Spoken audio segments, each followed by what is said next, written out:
Waiting for live stream to show up.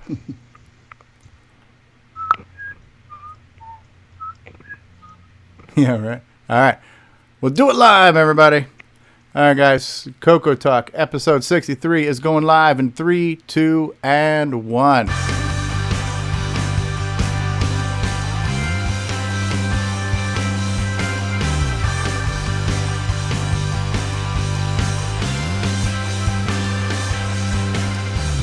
This is CoCoTALK, the world's leading live talk show featuring the Tandy color computer. Streaming live on YouTube and Roku, available as a podcast and enjoyed the world over. And now, here's your host. All right, welcome everybody to CoCoTALK episode 63. I'm your host, Grant Leedy, the man everybody wants to watch and listen to, every man's man. The man people want to be friends with. Men want to be him. Women want him. That is me, Grant Leedy. And welcome to CoCoTALK episode 63. We have a special treat for you today, boys and girls. We've got a new segment that we're going to be doing where we're going to be going over some tutorials in assembly language. So stay tuned for that. We've got a nice why did Tandy do that question to ask this week. And we've got a panel of experts, good-looking people, and just otherwise, happening groovy cats here. So why don't we start on my top-hand, left-hand corner. We have standing in front of a banner that says CoCoTALK. We've got Grant Leedy with us. Say welcome to the program, Grant. Hello, everybody. Glad to have you back. We've got, looks like he's raining pixels right now. James Diffendaffer is here. Howdy. How are you, James? Not in the garage today. Looks like he got his leash extended. He was able to get back into the house. Ron Delvaux with us. How you doing? We're doing good. From down under, the Thunder, Mr. Nicholas Marentes. Hello, Nick. Where's that mouth? Where's my crickets button? There we go. Gotta wait for your there we words go. to flip upside down first. Nick, yeah. Nick Marentes, going once, going twice. All right, good day, everyone. Hello. Howdy. Good day. All right, Canadian number 1 on the program today, Mr. D. Bruce Moore. Hey. How are you? How's it going, eh? Going good. Canadian number 2, L. Curtis Boyle. Good day, eh? All right. We've got the host of the CoCoCREW podcast, Mr. John W. Linville's with us. How are you? That guy who made popcorn is with us here, Steve Bjork. Hey, everybody. At least you didn't. Mr. Mark. At least you didn't say Zaxxon. Yeah, I gotta mix it up. Mark, that guy who has an apple, Mark D. Overholzer, is here with us. Thank you. The master of self-modifying code, Simon Jonason, is here. Welcome, Simon. And then we've got a bunch of people in the live chat with us right now. So Wayne Aaron is watching us live from Sam's Club. Live via Sam's Club. It's Wayne Aaron. And Nick Marotta is here. Hey-oh! Hey, Nick in Canada. So we now go to the part of the program where we will talk about project updates and acquisitions. But real quick, too, before we even do that, since John is here, Mr. John W. Linville. For those of you who missed it, when was it? Last week? Wednesday, right? This week. Time flies. Just a couple of days ago, 2 or 3 days ago. Yeah. So John and the members of the CoCoCREW, they had hosted a roundtable that's going to appear on the next episode of CoCoCREW podcast. So a roundtable discussion on the state of the CoCo, kind of like the State of the Union. And it was great. So I just want to say thank you for doing that. It was good to hear a lot of people's input on that. And it's always kind of good just to reach out and remind us all that we are a community and see how we're doing, how we're feeling, and what we're thinking about doing next. So just want to say bravo and thank you for doing that. Sure, I'm glad a number of you, the people, a number of your regulars, hosts joined us, and some other people from the community. And we've done these from time to time, usually around Christmas time, and then before CoCo Fest. They usually work out pretty well. We get some new opinions or different opinions in. People give us hints on, things that maybe we should be covering or thinking about covering, or maybe issues in the community that can be worked on, that sort of thing. So, like I said, it's sort of a release valve. You kind of set the show back closer to its roots, and as I'm sure you understand, sometimes it's good to have more than just a couple of people working on show content. So we may do this a little more often. We'll see. I think it's worked out pretty well so far. And anyway, if you were on the show, thanks. If you listened to the show or watched the stream on Facebook, I hope you enjoyed it. And thanks. Yeah. It kind of got me. It kind of tail ended on a discussion we had at the end of last week's show too, where I was asking everybody who works on projects, what do you guys do to stay motivated? How do you stay on target, stay focused? And it was just between the discussion that we had and then having you do your little thing, it kind of gave me a shot in the arm, and I kind of feel a little bit more motivated and more CoCo energized now. And so, I came up with my own little hashtag of commitment CoCo. So I'm going to try to do more CoCo and more CoCo things and make that a priority. So you got me motivated to want to try to do more for myself and the hobby and the community and things like that. So thanks. Cool. Sounds great. And Steve Bjork's got me motivated to want to jump on assembly a lot sooner, and he's starting a series that we kind of test piloted last weekend. And we're going to make it formal. And so, I'm accelerating my plans there too. So it's nice to have this inspiration and this motivation from around the community, Oh yeah. Yeah, definitely. Yeah. So good times. So thank you, Mr. Linville. Now, does anybody else have, I think, Curtis, you were mentioning that you've been fixing things that, David Ladd didn't break these things that you fixed, did he? No, these are some bugs that are in the current builds of Nitrous 9, and I thought it was a VCC problem, so I wasn't really paying too much attention because we know VCC has some bugs. But in this case, it actually seems that something changed between 2.01 up to the current 3.3, where if you're trying to move the mouse on a 200-line screen versus a 192-line screen, you can never move the mouse past the bottom 8 or onto the bottom 8 lines. So there's a whole chunk of the screen you can't hit. And it's got some hard coding in it that it checks to see if your mouse cursor is going past 191, then stop. Now, if you have the keyboard mouse turned on, it works fine. That one checks for the proper, what is the height of your screen? That's your maximum position. Whereas the one using the actual joystick or the high-res mouse interface is going, no, if it's anything past 192, I don't care what size your screen is, we're not doing it. So I'm just kind of hunting through and trying to figure out what all I have to fix and documenting some stuff. There's some incorrect comments in the source code and stuff too. I think some people are kind of guessing. So that's what I've been working on the last little while. Incorrect or rude comments. No, incorrect. Like I think they were trying to figure out some code. It looks like they got part of the level 2 upgrade when they split joystick driver into joy driven, the sound driver into the sound driven stuff. And I think they took some guesses what some of the routines are doing, but I can see already that some of the comments are wrong. So I'm just kind of going through and figure out how it's supposed to work, and then I can fix it.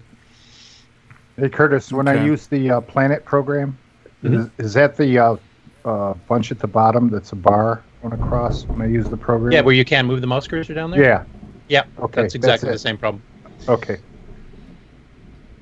You just made me think of something, Curtis. So right now, Nitrous 9 is basically assuming it's running on a real original CoCo, and there is a finite maximum vertical resolution of possibly 225 lines, right? Or 200, whatever the case may be. Now, we have these other projects like the Roger Taylor Matchbox and the FPGA and now the Mister. And this makes me think of like Windows. Even like Windows 3.1, it didn't know what resolution it was on, but it was able to figure out the resolution, and you could scale things appropriately. Could if you're going to make these changes, could they be made in a way to be aware of screens different than our traditional resolutions to be future-proof on newer hardware platforms? Is that too much work? Some of that code's in there already and always has been. I mean, that's one reason we could switch between 192 and 200 fairly easily. The 225 we could have supported. The reason we didn't is that you have to map in an extra 8K block, or you have to get complicated and start swapping stuff in and out depending what part of the screen you're running to, just the way the graphics driver is set up. And we decided that it would be worthwhile more so to use that extra 8K to expand the graph-driv driver, so we can add a whole ton of extra functions or speed things up with unrolled loops, etc. Would be worth more than just the extra 25 lines of resolution. Some people may disagree with us on that, but we may eventually see if we can do it. I do know that Bill's been helping with some of the graph drift stuff for the FPGA projects and stuff, and Roger Taylor's boards, and I think he does have higher support. I know the text mode goes up to 80 by 60. Okay. So there is some extended support already in those versions. Yeah. No, it just seems like if you're making changes, these could be somewhat global or universal changes that would fit a bigger picture platform that, since there's a few other options out there, or maybe that, I don't know. Yeah. And you don't want to overcomplicate There is things, some scaling in there already for doing, ironically enough, smaller screens, because you can set up a window to only be like a quarter of the screen, and some programs will just take the raw pointer of the mouse and go, okay, you're off my current window, so I won't do anything. But others will actually scale it within the window, and you'll get resolution as if you're running on a full size screen, but you just program it as if it's a full screen app, and it actually knows you're scaled. Gotcha. Cool. Well, that's neat. Simon Jonasson, we have not spoken to you in a while. You got anything cooking? Your demo scene project coming along? Anything else you've melted the minds of anyone lately? Yeah, I've done a couple of things, but it's slow. It's slow because we've got summer and stuff like that. Lots of stuff to do in the yard. Long-haired one. Well, you have to keep the long-haired ones happy. So Grant has nothing to worry about. Whoops, sorry.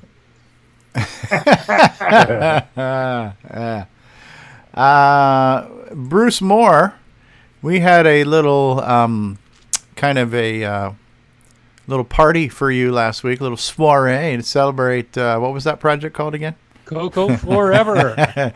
How does it feel? Man, that good. song is still stuck in my head, right? So how have things been since your big walk on the red carpet and, the walk of the, star on the Hollywood sidewalk and all that kind of stuff? It's been awesome. I have to keep my doors shut and the windows, the blinds drawn, and they're all over me, yeah. Go out in disguise. Yeah, exactly. So you've done the Ellen Show and the Tonight Show and all those other major media ones, right? So yeah, they'll be coming out shortly. Yeah.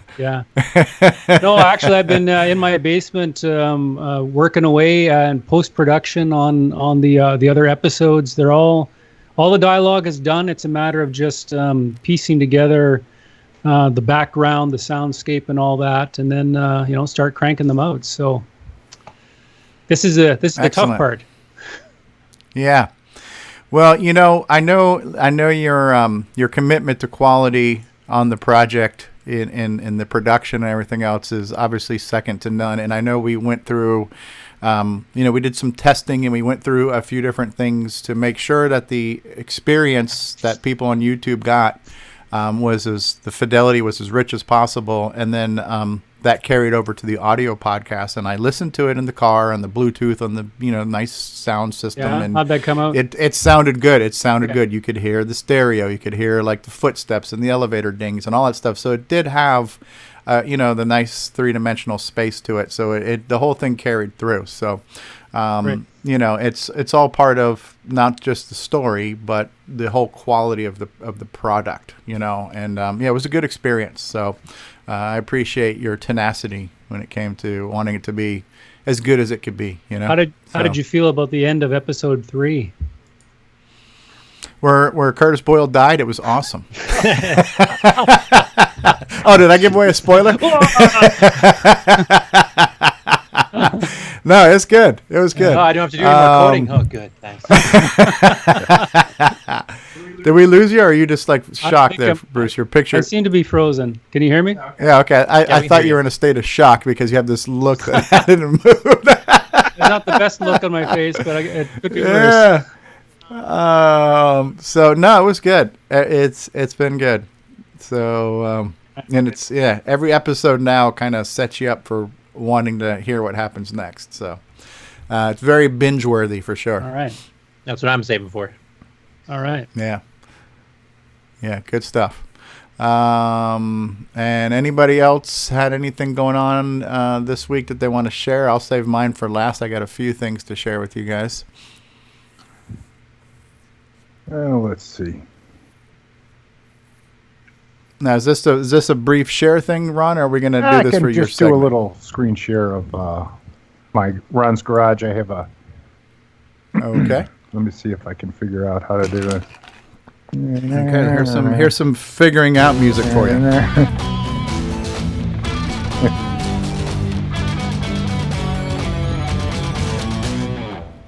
Today on CoCoTALK, Ron Delvaux figures it out. Okay. Well, I pushed the button. There we go. We see it. Okay.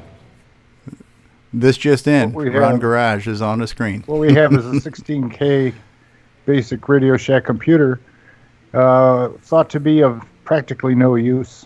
But then I took the cartridges and stuck them in, and they actually work on a 16K machine with no extended basic. Isn't that amazing? Yeah, as long as the cartridge is designed to work in 16K, it doesn't need the basic because it's just going to what we're talking about today, assembly language, right? Yeah. So, yeah. It's amazing.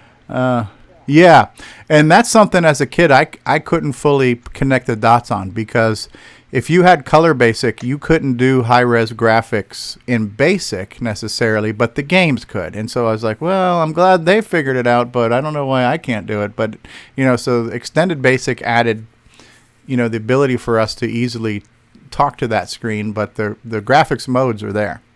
There you go, yeah, Steve. Audio spectrum analyzer. There you go. There you go, Steve. Yeah, Megabug. Yeah, All the stuff the that computer. I did for Tandy, though, we were not allowed to use ROM calls. Huh. So it didn't matter what you had in there.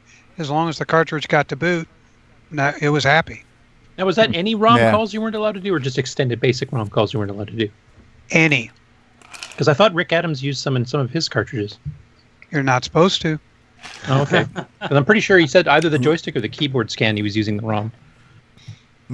Yeah, I think mine too is the one I have hooked up right now in my background. That's a extended basic color basic 1.3, which I had never seen before back in the day.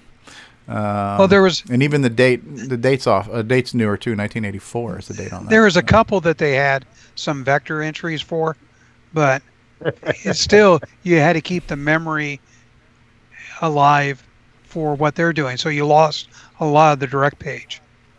So it was always better just not to do the ROM calls. Yeah. And as far as the color basic 1.3, if I remember correctly, that was the one done for the CoCo 2s that allowed the 2-chip upgrade, because there's some programming you had to do differently if you're doing the 2-chip upgrade, the 4464s versus the old 4164s where you had to have 8 chips. That was what the last ROM change 1.3 was for.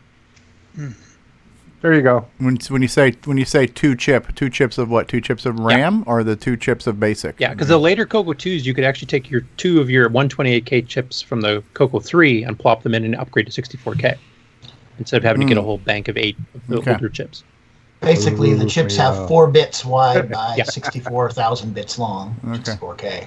So the older ones have 1 bit by 64. That's why you have to have 8 to make a byte versus 2 to make a byte. Ooh, binary. Mark Siegel just commented too. He says later on we did have a set of calls that were allowed, but I guess in the early days it was hands off, right? Right. Well, Don't touch those ROM calls. there was a lot of programs that had problems. Now, the one system ROM that did seem to have better vectors for doing stuff was the disk extended basic. Yeah, Discon. Yeah, but once again, I didn't use it. Because some of the stuff that you were doing changed when they had version 1.0 and 1.1. Yep. Right. Well, There even was the color also- basic ROMs, I mean, they changed the way the in-key scan worked, and I think they did something to speed it up a bit to skip the break key, and it actually caused some problems with some games that it wouldn't register the key presses quite the same. Yeah, some of these people, they take the unravel books, find where the ROM code was, and just use it saying, oh, it'll never change. Yeah. Right. Ha ha ha ha. Hey, it's in ROM. It's read only. Yeah, disk basic was bad because 1.1 actually, instead of just adding the command on the end, they actually shifted a bunch of stuff around. So all the people that were cheating and directly calling ROM routines, all of them broke. Exactly. I see. All right. So I guess I can share a project update or two since we're at that part of the show right now. I got to find out how I switch over my screen here. I think I'm on the right screen. All right. So as far as project updates, and again, this all kind of goes in from what we talked about last week, kind of got me motivated to want to do something. And then the State of the CoCo got me thinking about it too. So I said, I got to just finish what I started. And one of the monkeys on my back has been my Programming in Basic series that I started 2.5 years ago.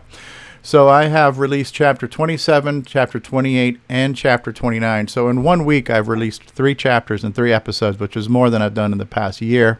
And I've got roughly 5 chapters left. And I did basically publicly say, I want to finish this chapter. I want to finish this book and finish this project this month during the month of June.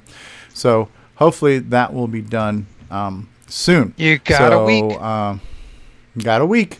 So we are going to get her done. I just real quick show some numbers too.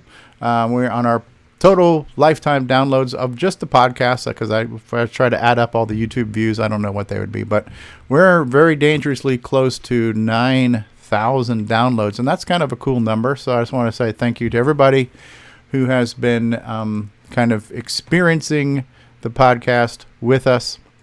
Thank you for doing that. Now, what I will also show off right now, which I guess technically is maybe a world premiere, but not only did I crank out 3 chapters in Basic this week, but just this morning I also cranked out a little bit more update to my game Cosmic Aliens, and it's definitely starting to drag in Basic. Surprise, surprise. And so yes, I know that the plan is to do it in assembly, but I'm gonna get it done in Basic first to get it done and say, yeah, this sucks, it's time to move on. So, but what we're gonna do right now, and just to make my life a little bit easier and make the game suck a little bit less, it's not really a game yet, but it's been I'm going to do it on a CoCo3 where I can boost the speed. Okay, so then Paul Thayer just mentioned that in my short experience, it has been much more beneficial to create my own keyboard routine. Typically, I don't need the status of every key. Okay. Aliens 06. I guess there's an S in there. All right. So I'll show you the latest and greatest on this one, and I'm going to give it a little speed boost. And then we're going to run it. And what you're going to see hold on. RGB, because I'm doing a CoCo3 now. Let's try this again. The CoCo 1 too, you can do that other speed up. It's not quite as much, but yeah.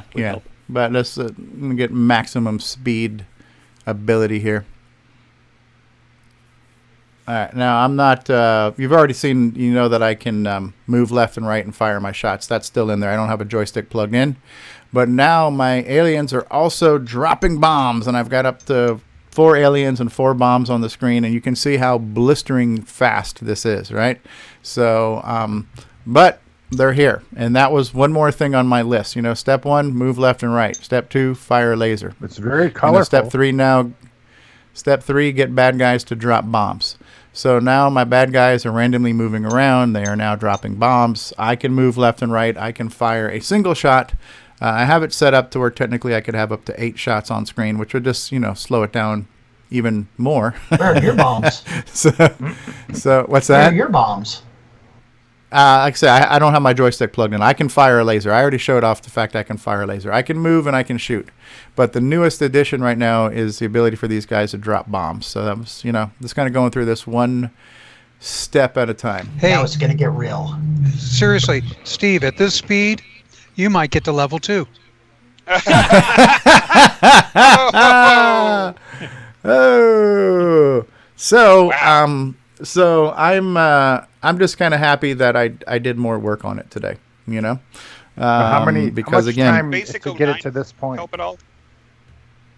How much time to get to this point on Cosmic Aliens? Yeah. Cosmic Aliens, I kind of started just towards the end of last year, so this project is not 6 months old, but I have not been working on it anywhere near consistent. But I did more to the program. So there you go. I did stuff, and now I feel like much less of a slacker, because you got people like Bruce Moore who are putting out freaking programs and audio drama. You got all you guys with your software and your hardware and your podcasts, you overachievers. So Stevie, making me feel like a slacker. I got a question for you, Stevie. Yes. Using Basic 09, would that help speed it up, or is it just a lost cause? Oh, I'm sure it would. I'm sure Basic 09 would be a lot faster, but then I have to learn Basic 09. So right now, whatever. Yeah. No, I'm sure it would be faster, right, Curtis? Yes. Yeah. The good news is it would be faster. The bad news is it would require OS 9. So it's still months away from deployment. Yeah. So, no, Basic 09 is definitely faster than Color Basic. Yeah, just having all of your positions and stuff in integers rather than floating point numbers would help. Yeah. Yeah. So, what's going on in the text chat? And am I missing anything in the text chat, because I can't keep up with these knuckleheads here? What's going on here? Okay, so James Diffendaffer was saying that Skype crapped out and he's going to monitor on YouTube. When did Jim Brain get here? Jim Brain got in here. John Doe was here earlier. John Doe said hi. Retro Innovations says his hashtag is #lazy CoCo. Have you mentioned Mark Siegel? Yeah, Mark Siegel mentioned that when Steve was talking about ROM calls. Yeah. He said there were some that were allowed. Paul Thayer, we got Paul Thayer. And then Paul Thayer says if you do it in BASIC first, it will help you to transition to assembly. Nick Marotta says Basic 09, is it still kind of interpreted? How do you explain how Basic 09 works? Because it kind of gets pre-compiled, doesn't it, as you're entering in your stuff? Yeah, it's kind of in between. It's kind of like a bytecode type thing, because it does tokenize everything ahead of time. It creates your contents ahead of time and stuff, so it doesn't have to keep reinterpreting, figuring out line numbers over and over again, that kind of thing. So it's a pseudocode. Yeah. Pseudocode? Yeah, it's kind of in between. It's not fully compiled, but it's not interpreted either. Okay. Or like P code of the Pascal system. Yep. Actually, the Nitrous 9 or OS 9 Pascal actually has P code, and it's got the equivalent of RunB, which is the runtime module for Basic 9. That basically does the same thing for Pascal. Well, you got to remember, Pascal, it compiles into an imaginary machine. Yeah, it's like similar to Java. And so all you have to do is have your runtime package, and it'll work on any machine. Yep. More so than Java. Or could it be that I worked on Pascal and I kind of have a certain love for it? Mm-hmm. Is it a love that's similar to MC10, or is it a genuine love? It's a genuine Now people understand why I hate Java so much, because I know how it can be done right. What we need is RunB that runs on top of Disk Extended Color Basic. Then you can code in Basic 09 and run it without OS 9. Yep, who's up for the challenge? Not me. I'm still optimizing RunB for 6309, so I'll be busy for a while. So yeah, I kind of get that, right? So it's on the list, but here's the thing, right? So when I started doing Basic, 2.5 years ago, I thought, okay, I'll go through Extended Color Basic, then maybe I'll do a little segment on the Disk Extended Color Basic, because that's a pretty thin book, and I'll cover that. And then, for craps and giggles, I'll get to the CoCo3 Super Extended Color Basic and just cover the new commands and just kind of like layer it all on. But if I'm going to try to cover everything that Basic offers right now, it's just going to drag out my ultimate goal, which was to learn assembly and start working on an assembly project. So I want to put the Extended Color Basic for the CoCo 1 and 2, I want to put that to bed. I want to have at least one project I do in Basic, and it's started, and I'm going to continue to work on that. But I'm also going to by July 1st, I'm going to start working on assembly. So I'll start my new series, Learning Assembly, and we'll start that. And then I'm hoping that as we start that series between Steve's segments and everybody else in our community here that knows assembly, I'm hoping some other people will want to come in and co-host some episodes with me or some bonus content and give some good examples, because I'm just going to follow the William Barden book. I'm going to be approaching this as the idiot abroad, the guy who's never done assembly, and just learn it. But I'm not going to be able to really contribute any value added to it. But I know a lot of you can, so I'm hoping and inviting you all to, as I cover new chapters, to send, hey, here's an example we can do, and maybe we'll do a bonus. What are you holding up there, John? Sorry. Nothing. Just a little light reading. The service manual for the MC10. They're built so well they don't need any servicing now. So. Oh Lord. Well, you got to remember the MC10. Its natural state is to be dead. But the thing is, too, is I know there's a lot of books on just learning the 6809, but I want to learn 6809 for the color computer. Mm-hmm. So, and from what I can tell, and I've got a whole bunch of experts here on the panel, I've always been told and I've been led to believe that the William Barden book is a great place to start. It is. My favorite one was the Don and Kurt Inman one, but it's very, very hard to find. Okay. Yeah, I've got both. The Teapot one's not bad either. But, yeah, TEPCO, yeah. And he had an addendum for the CoCo3 stuff, too. Yeah. But, they're all kind of CoCo-centric and cover sort of the same territory. So, yeah. I like the Barden best myself, I think. James Diffendaffer says there's so few parts there's little to go wrong with the MC10, right? There's the hamster wheel, there's the hamster, and then there's the carrot you put in front of that, right? So,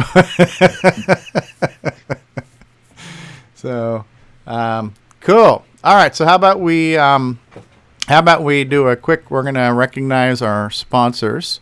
We'll take a commercial break and then we'll come back. And you ready to start the assembly segment, Mr. Bjork? Oh, sure. If you're ready for it. Oh, I'm ready to have my mind blown. So Stevie's always ready for level 1. Bring it on. Always level for ready 1. Yeah, I'm here to test collision detection and let you show off your game over screen. So hold on 1 second here. We're going to fire up our sponsor page here. Sounds a lot like the Ron Delvaux is trying to figure things out music here.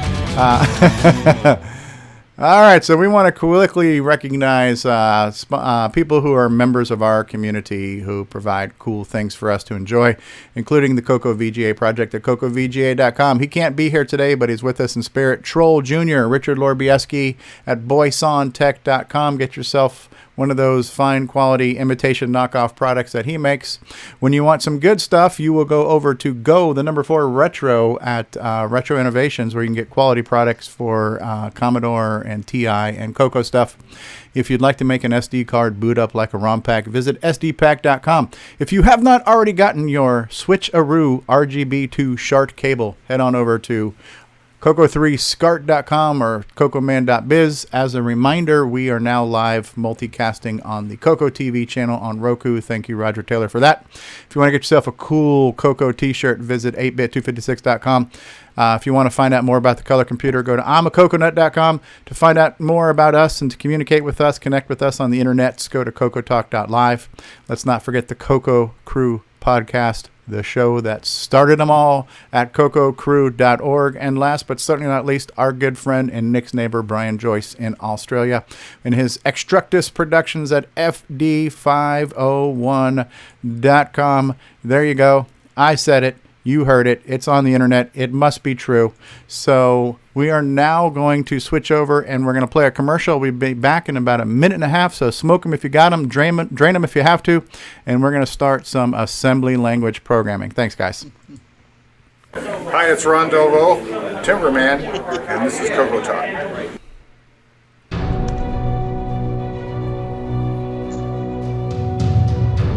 In a world where RGB produces black and white video, one cable can make a difference.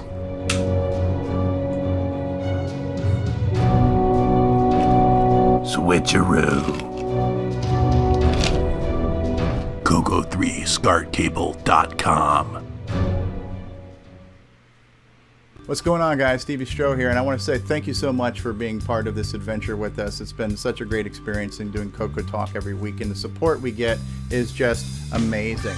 And so the fact that you watch and listen is all the reward that we need. However, if you would like to become a patron of the show and offer some financial assistance towards the production and hosting costs of the show, we do have a Patreon site available for that, and you can reach that by going to our website at CoCoTALK.live and clicking on the Patreon link. But just do us a favor and watch and listen to the show. Fletcher, I don't need that report tomorrow. Great, JT. I need it tonight.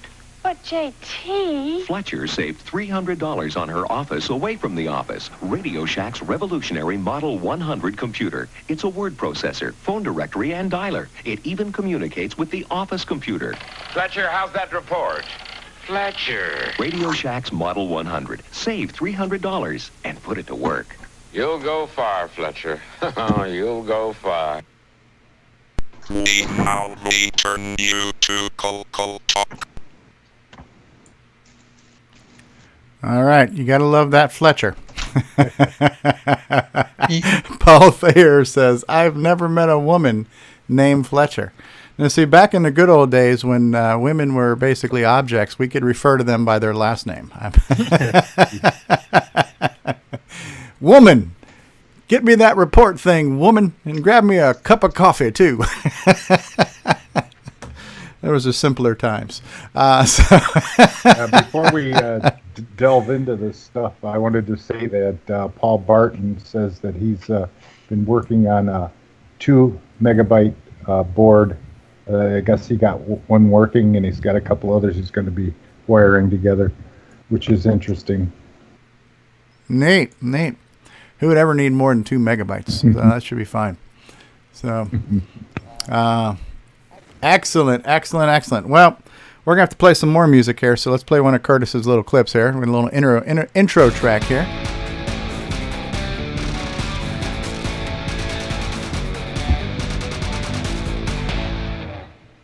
Woo! Gotta love that, right?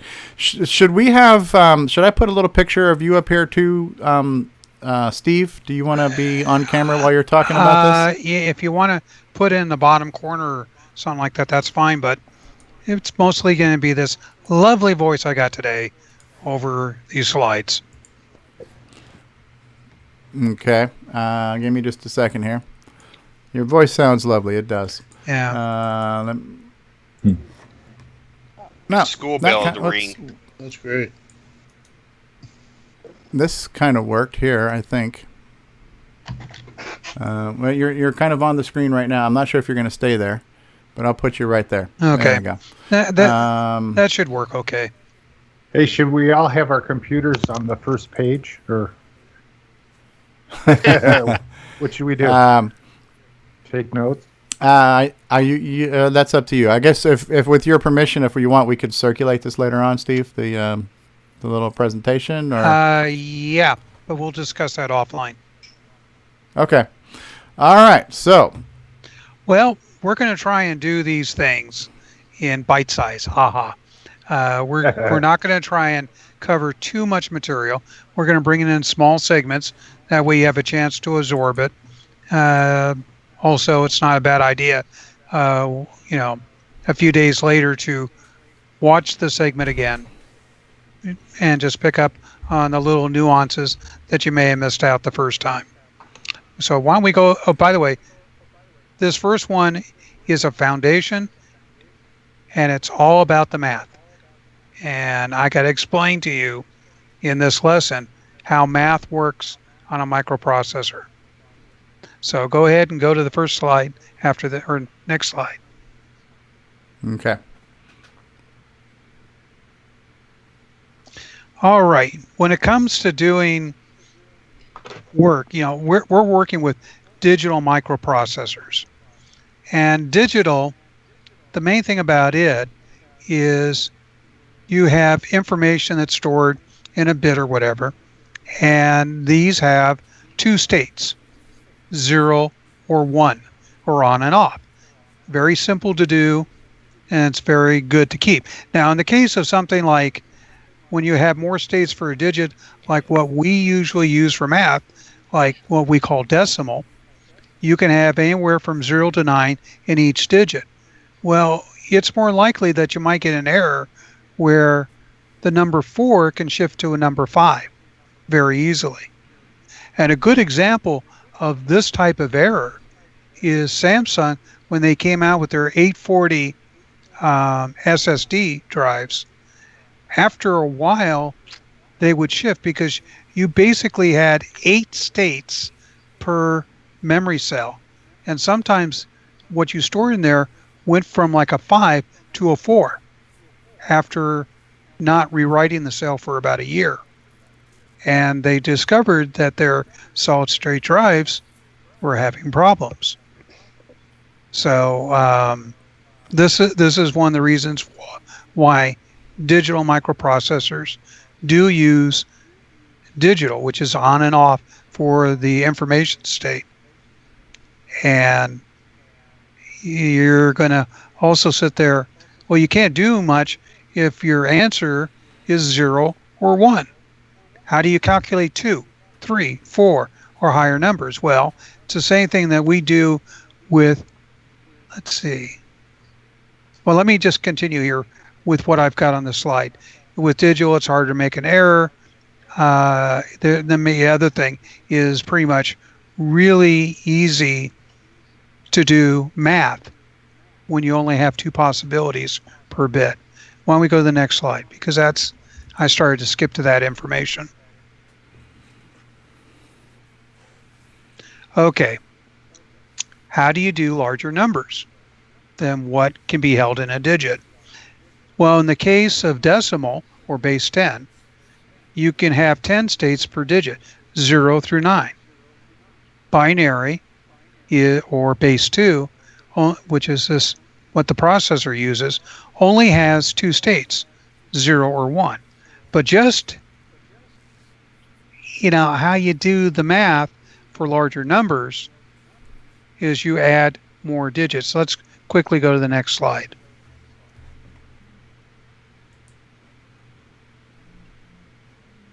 Now on this slide here, I'm showing off how each of the digits hold a much larger value. Now that first box up at the top shows how you can have 1,000, 100, tens, and ones. You remember this from math in school. That's what each of the digits represent. So if you take the number 245 and you want to convert it into decimal, it is 0 times 1,000, 2 times 100, 4 times 10, and 5 times 1. That's what each of the digits represent. So you can see it comes out as 245. Now, if you want to do it in binary or base 2, you can see that each digit on the lower grid there represents a power of 2. You can have it either be 0 or 1, 0 or 2, 0 or 4 as you go across the columns until you get to 0 or 128. So if we were going to do the number 245 in binary, it would actually come out as 1, 1, 1, 1, 0, 1, 0, 1. That's an awful lot of digits to represent binary. So if we go to the next slide,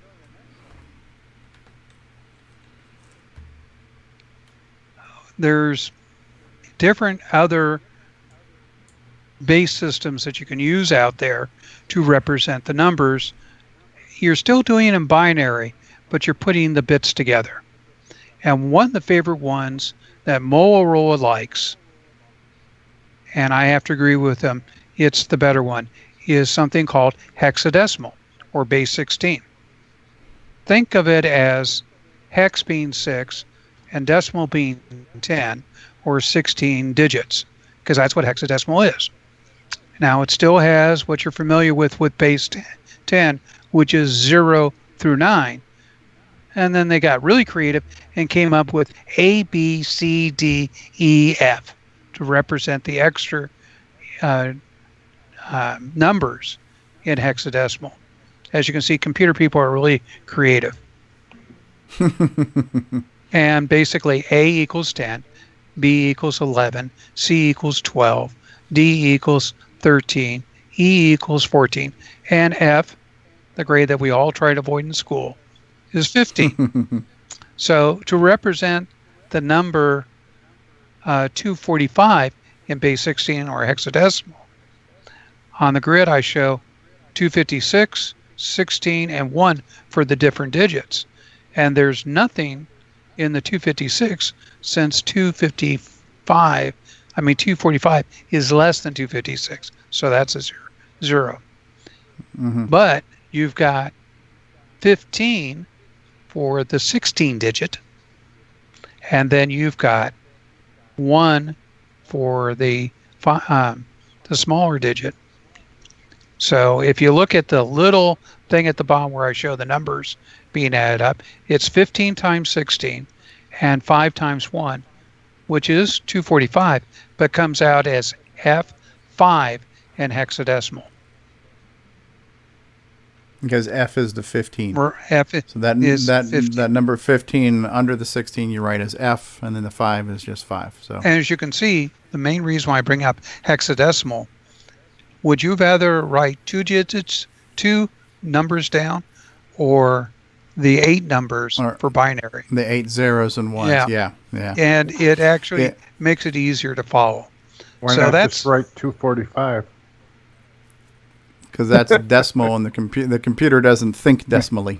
That's why I'm doing this foundation in math. Yeah. The computer really speaks in binary, and I'm trying to get you to do binary or hexadecimal.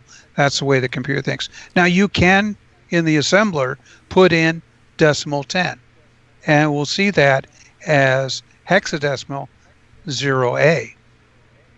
So there are ways to put it in easy for you to use terms, but in some cases it's better to use this hexadecimal system for the information, right, especially if you're pointing to a memory location. It's just easier, trust me. When I would put in pokes in BASIC, I would use the hexadecimal function for the memory location. I would not sit there and type in 65 blah blah blah blah. Yeah. I would. Yeah. Well, the number I always remember when you needed to auto boot a cartridge was exec and HC 000. Yep. Right. That was the number for that. But what that is, I couldn't tell you. Yeah. But I just knew that was what I typed in. I never did the math to convert it to what's that, John? 49152. Okay, 49152. Okay. So now I want to point one thing out here. One of the reasons that we like using hexadecimal is that it coincides, like your binary is 2 to the power of however many bits you have, and decimal is kind of in between those. You can't evenly do that in an even number of bits. It'll take more bits one way, or depending on the number, and less bits the other way. With hexadecimal, it actually matches up exactly. So every hex digit is exactly 4 bits and represents every single representation of those 4 bits you can be, from 0 to 15. Now, there are other processors out there, PDP-11, some of the other mainframes, Intel, they like using octal. And if you remember your stuff from school, octal means 8. So instead of having it where you've got 16 numbers for the digit, you only have 0 through 7 or 8 digits. And so if you were going to write down 255, you would have to write down, oh boy, I can't even do octal that well anymore, but it would be 377. 777 or something. Yeah, like 3 that, and 2 right? sevens. 377. Okay. And so it's a little longer, and you have to think about it, because it doesn't, as Curtis pointed out, it doesn't break down that easily to decimal. And it doesn't match a byte either. It's like that too. Yeah, so it's just this hexadecimal. That's the real point here: binary and hexadecimal. Now you also notice that these numbers are what we call whole numbers. In other words, there's no decimal point. It's all integer math. And Curtis mentioned earlier, you can speed things up if you use integer math, because when you do full floating point decimal, you have a lot of calculations to do because you got to convert that into something the processor can handle, which is integer, and then convert it back as part of the calculation process. Yeah, and you're dealing with exponents and all kinds of stuff. And signs and so these are areas we don't want to get into at all in the beginning stages. Agreed. We want to keep it. Go ahead and go to the next slide. Okay, here we go. Next slide. Now, come on. Okay. It takes a moment to come up on my screen. Anyways, 8-bit and 16-bit numbers are used by the 6809. Now we're getting to the actual stuff of the microprocessor. That's why the 6809 is called an 8/16-bit CPU, because it can do both easily well. And as I was saying before, hexadecimal digits are represented in 4 bits, a nibble, in the binary. In other words, if you look at the line below, you can go from an 8-bit hexadecimal number can go from 00 to FF, or 0 to 255. Now you understand why you never see anything like when you do a poke, it's never higher than 255. It's always some number lower than that, because that's part of the problem. Memory cell can only hold numbers from 0 to 255.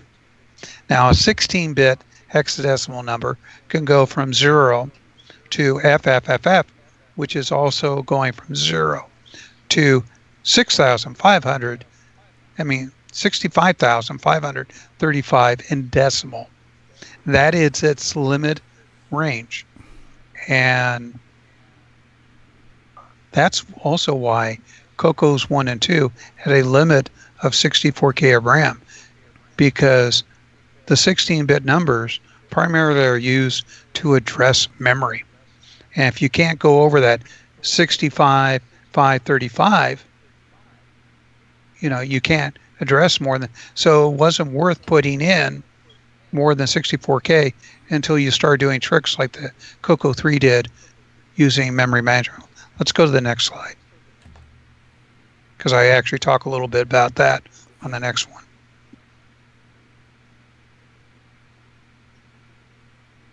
Okay, inside the CPU, there are 2 accumulators that are 8-bit. They're called A and B. And this is where you do most of your math. These are the things that you want to store stuff in and like that. And as I say, this is inside the CPU. And now, one trick that the 6809 does is it can take that 8-bit A and 8-bit B registers and combine them into one register called D register, which is 16 bits. They're not separate registers. The D register is the A and B being combined together. And we use the term D to refer to the 16-bit version of those two being added together. Did that originally stand for double size, or? Yep.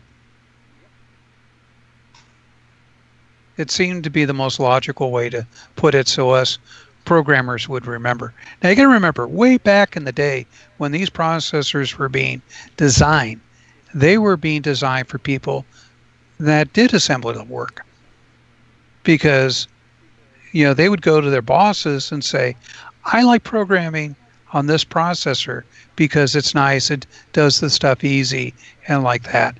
And so they would buy those processors to put in their equipment.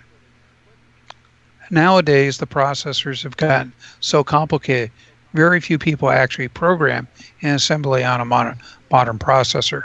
They'll program in C or some high-level language, and then it's compiled into the processor. But back in the day, you program assembly to get the efficiency of speed and power. And shrink code size, too, because you could do it much more efficiently than... Exactly. And so, basically, that was the goal. Motorola was very good at designing their processors so that if somebody had to code in assembly, they actually enjoyed it, unlike the Intel. Because every time on the Intel processor you had a way to do something, you found it only worked with particular registers or particular situations. It's a little bit like English, where you've got so many rules with so many exceptions to the rules. So where the Motorola processors were more streamlined, easier to code. If you could think about how to do something, there was a pretty good way to do it. But the main thing to think about from this slide here is we're talking about the 8-bit accumulators that do the math, the heavy lifting when it comes to arithmetic. But they can be combined together, the A and B, to make a big D16-bit register. Next slide. Yeah, and this was a big advantage of the 609 over the previous things like the Z80 and the 6502 because they only had 8-bit registers, so you didn't have this nice shortcut. Well, actually, even the 8-bit registers, the original 88 processor, there was high and low and D and E. So you had 8-bit registers that could be used as 16-bit registers because you could take the HL and the DE and kind of combine two of them together and make a 16-bit register. So they weren't quite the first people to do it, but those. No, I just meant compared to the 6502 and the Z80, which were more common at the time. Yeah, the 6502, its only 16-bit register is the program counter. Everything is 8-bit. They wanted to make the chip cheap, and they did. Anyways, now we have the 16-bit registers on the 6809. They're X, Y, U, and S, and PC. And basically, X and Y are standard pointers. The U is known as user stack, but it can be used as a regular pointer, 16-bit pointer. And of course, S is the main stack or the system stack. And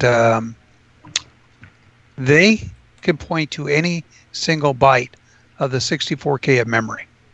And as I said before, this is what causes the restriction of the CoCo not to be able to talk to more than 64K of RAM without extra hardware like a memory management unit. And we're going to talk about that a little bit later in another segment. You can also do limited math on the X, Y, U, and S registers too. So you're not hanged out to dry where you have to do all the math in the A and B registers or the D register. You can also do some limited math in the X, Y, U, and S registers. And most of the math that you do is usually trying to figure out how to point to something. Because that's the goal, is these registers are used to point to memory. Yeah. Go ahead and go to the next slide. And they're known as index registers because that's a common use, is that you have a pointer to the start of a table of data, and then you index in, I want the 5th entry or the 25th entry or whatever. And we're definitely going to be going into a lot of that later, how we can use these pointers to create structured data blocks of information to make the coding very, very efficient. Now, on this slide here, and I know it's a little difficult to see, is how the registers are put together. Let's take a look at the very top. We have the A register and the B register. Now, the D register kind of looks like it's a different register. It is not. It's the A and B combined together into a 16-bit register. And you can see that the 0 that's on the right side represents the lowest bit. And thank you. Mm-hmm. And then over on the left-hand side, that's the highest bit. So you have your choice. You can work with 8-bit numbers and you can work with 16-bit numbers very easily. And why, you may ask yourself, why would you want to work only with 8-bit numbers? Well, if you only need an 8-bit answer, it's much faster because you don't need to do as much processing, loading of data. The data tables are smaller. But when you have, so if you can deal with from 0 to 255 as your answer, 8-bit registers are great. And that's what you use them for. And by the way, memory is only 8-bit. So if you can keep it to an 8-bit answer, things are much faster. But you've got the beauty of going to 16 bits option if you want. Now below that, you can see the different index registers, X and Y index, along with the user stack. And then you have the system stack for storing information. And we'll go through specifically what these all represent later. Because I could really confuse you by what's going on with things like the next one down, which is the direct page register. And it's basically a way to access memory in shorthand. It saves time and saves data and makes the code smaller. It takes the MSB and instead of you having to have a 16-bit address, it takes the MSB for you. And that's something that we definitely want to cover in a later lesson. We don't want to overdo it today. Okay. The program counter, well, that's the thing that points to memory of the code that you're running. And that's the key to most processors. Almost every processor has some sort of program counter because you need to know where your instruction is. Yeah, I would say like the way I learned what the program counter does is it's basically kind of the same as well, not quite the same, but it's a similar concept as line numbers in BASIC. Exactly. So if you want to jump to an address, it's like jumping to a line number in BASIC. Mm-hmm. In this case, it's an actual location in memory, though. Yeah, that's right. Okay. And here's the thing that will confuse a lot of folks. The next one, the CC register, or known as the condition code register. This is inside the processor. There's different states of the machine. There's answers to the mathematics that you're doing. Like, is the number that I just worked on 0? Was there a problem? Did I go over 255 when I did the math? So these are bits that help you understand that you had a little problem. So, and some other information about interrupts and did the entire state of the machine get saved? And these are definitely features that we will cover in a later lesson. And as I recall, that's the final slide. Yeah, yes, it is. Yeah. Now, the question I got for the panel, especially those folks that don't code that often, what did I make muddy? This is for Steve and Ron. Yeah, I have a question. Okay. So when you jump in and start programming, why wouldn't you program then in 16 bits and forget the 8-bit part and just do it all in 16 bits and it's faster and you're done? Well, as I said while you were out, it takes more memory and more time to do 16-bit because you have to load up 2 bytes. So it's only there for difficult parts so that it'll go faster? Or? It's there to help you when you have to do better answers than something from 0 to 255. If you need a number that's much larger, 256 and beyond, you're definitely going to use 16-bit accumulator to do the math.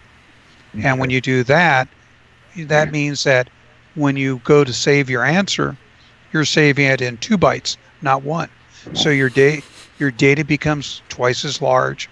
It takes longer to access the memory because you're now having to load or save 2 bytes instead of 1. Yeah. You have to remember the 609 is technically, as far as its data goes, it's an 8-bit CPU. So if you're storing an 8-bit value into memory, it takes 1 CPU cycle to plop whatever you're putting into memory or loading it back out. If you're doing 16 bits, it takes 2 cycles because it does 8 bits the first time, 8 bits the second time, which means any of your 16-bit stuff you're doing is actually going to take an extra CPU cycle. So that means literally twice as long. Right. Yeah. So how does that compare to another processor that doesn't have the 16-bit? Like the 6502? Yeah, for instance. Well, if you're trying to do something where you're going to be pointing to memory, remember that pointer has to be 16 bits. Well, it's going to have to do a couple of loads from memory to point to that pointer, and with their 8-bit register, they just add from 0 to 255 to it, whatever's stored in that 8-bit register. And so it's more work. It's more work. But it makes the CPU easier to build and cheaper, and that's why Steve Wozniak used it for the Apple. They gave him one at a convention, and the chip at the time was only $40, where most of the other chips were running about $100. So that's part of the thing is savings. Motorola was very smart when they came up with the CPU. They knew that this was going to be used in smaller machines, controllers, small personal computer, and like that. And this meant 8-bit. But you wanted to be able to do some heavy lifting, so you had to have 16-bit. Because that's something that the 6802 series chips, like what are used in the MC10, does not have. It's got some pointers that are 16-bit, but the arithmetic units, they're just 8-bit. You can't put them together for 16-bit.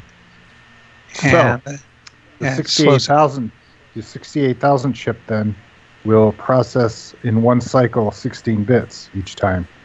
Like 16 or 32. It depends on which variant of the 68,000. Yeah, the later ones were full 32-bit chips. So. Yeah, the modern computers, they're 64-bit.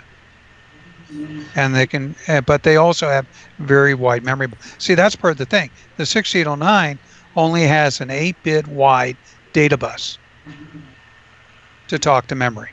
In other words, bytes have to be 8 bits. In the case of modern machines, the bytes are, 64 bits, and they actually really lay them out so they're 128 bits.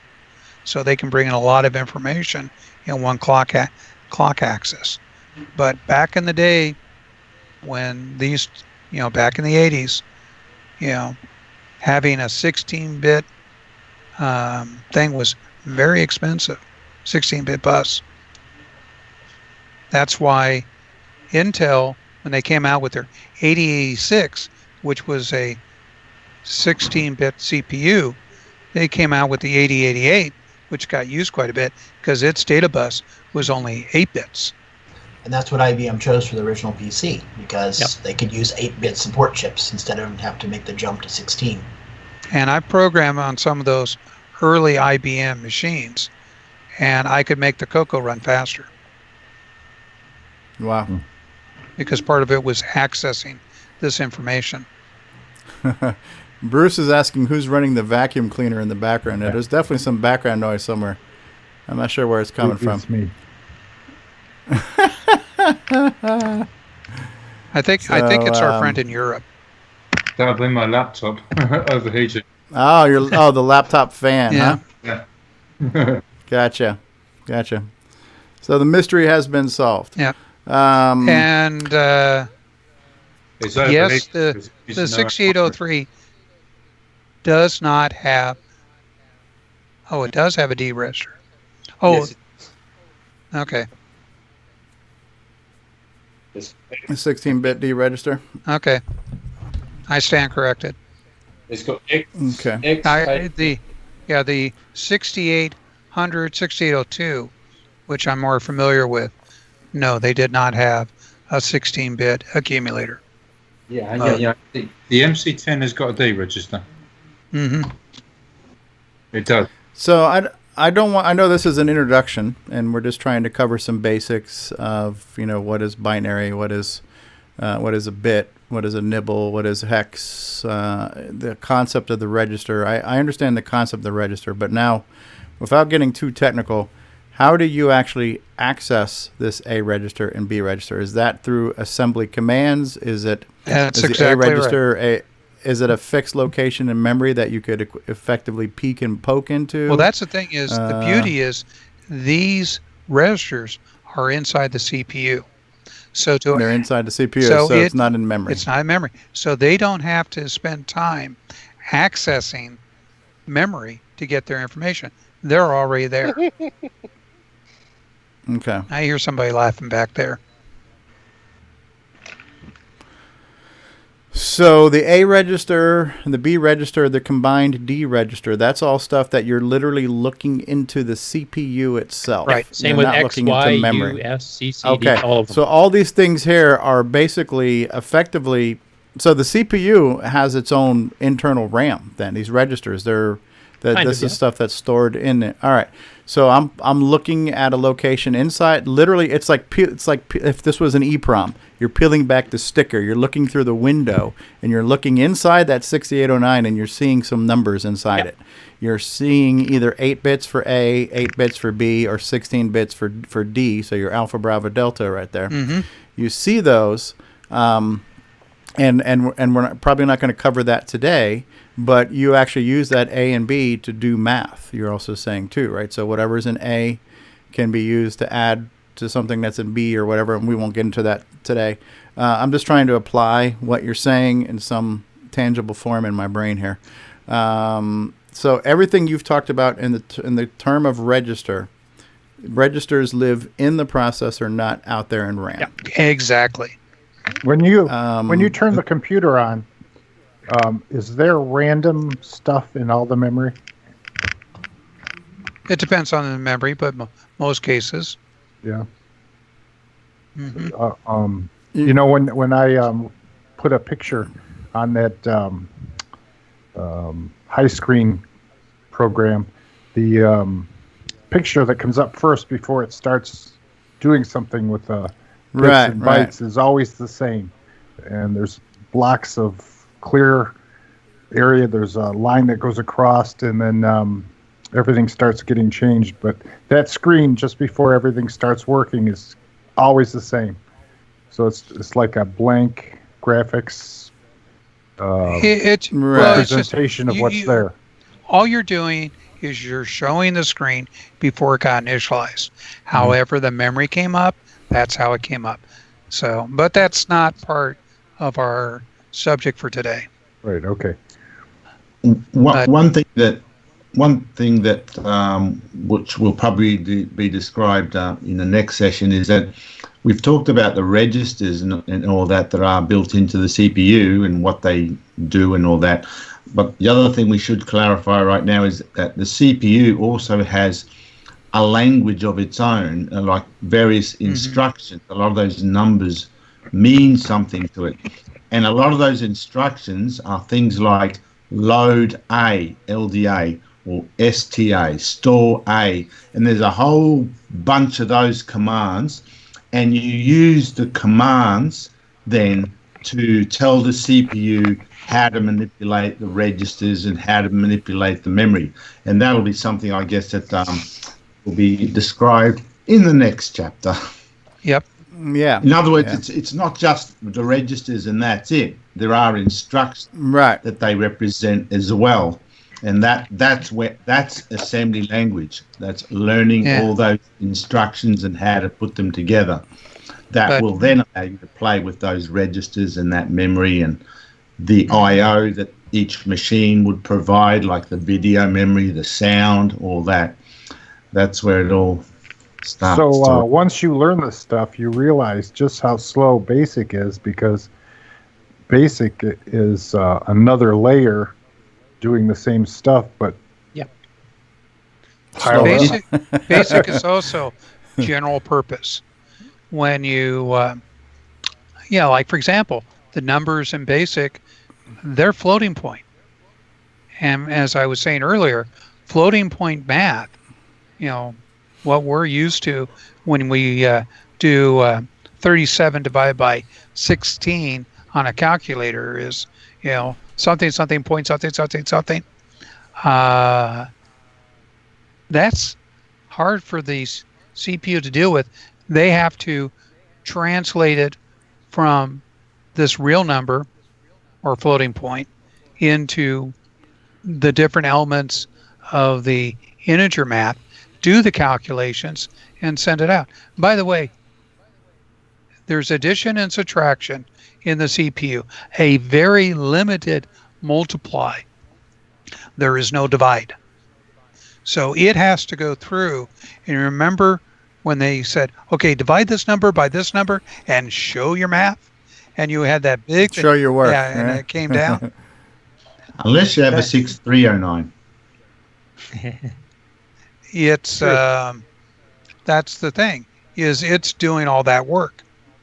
So every time you use a number, this is one of the reasons why BASIC is slower. It's doing all these translations to work with the number. It's just like Ron said, it's an extra layer on top. I mean, you've got it's a BASIC code getting translated into machine code, and it's on BASIC's case, because it's an interpreter, it keeps redoing this over and over again, even for the same statements. And it has to do this every time, whereas if you write it in native assembly, you can skip all that stuff and just do it yourself. And do not think of it as like a cake that has a thin layer of icing on it. No.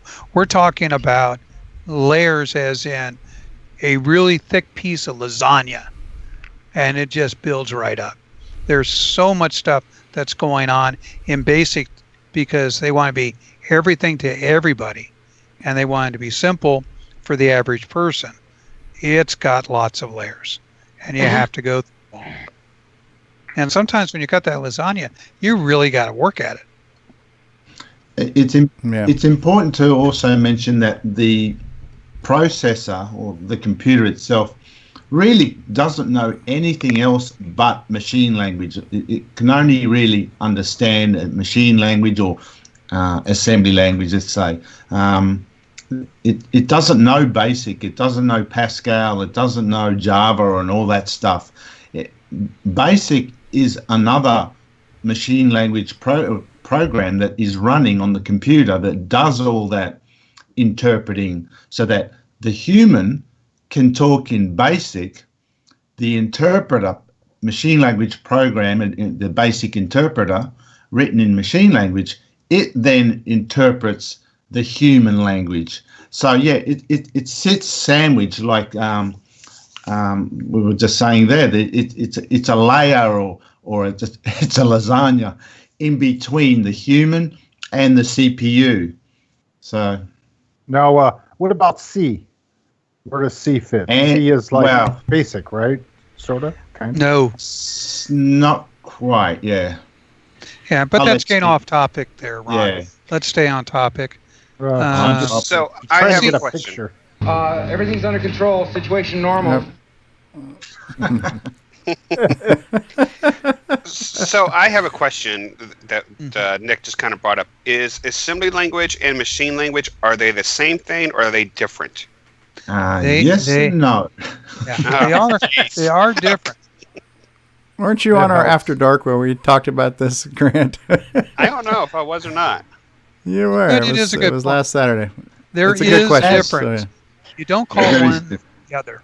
Assembly, you write your program in something that will convert it into machine language. When you do machine language, you're actually putting down the instructions and doing all the little calculations like, okay, I've got a branch.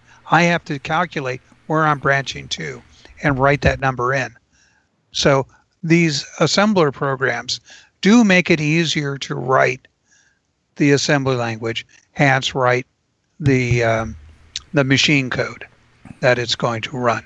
So you don't have to sit there and say where to, like in BASIC, you say, go to line 100, and it goes down line 100. But it figures out how far it is down to line 100. Mm-hmm. And that's part of the assembly language is the English translation of all the machine language codes.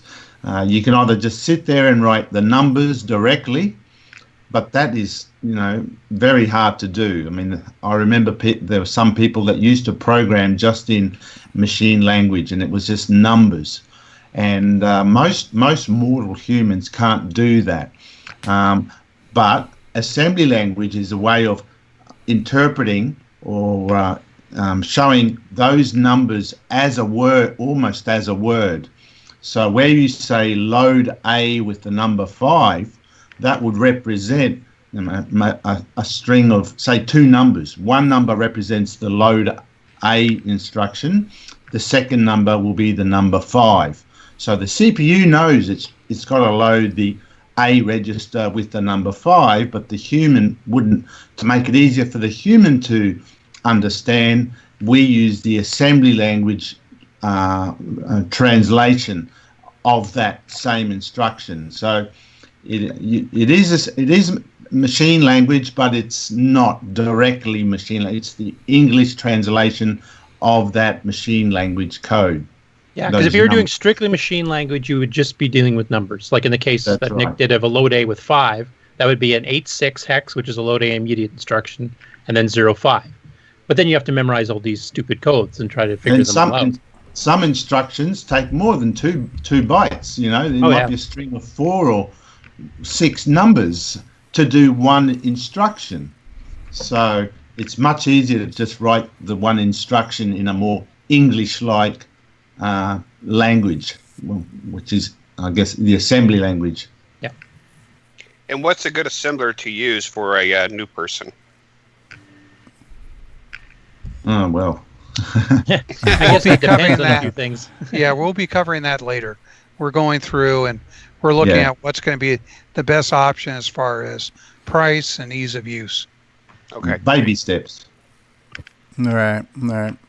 Now, I'm somewhat fortunate in the fact that I understand binary, at least 8-bit binary.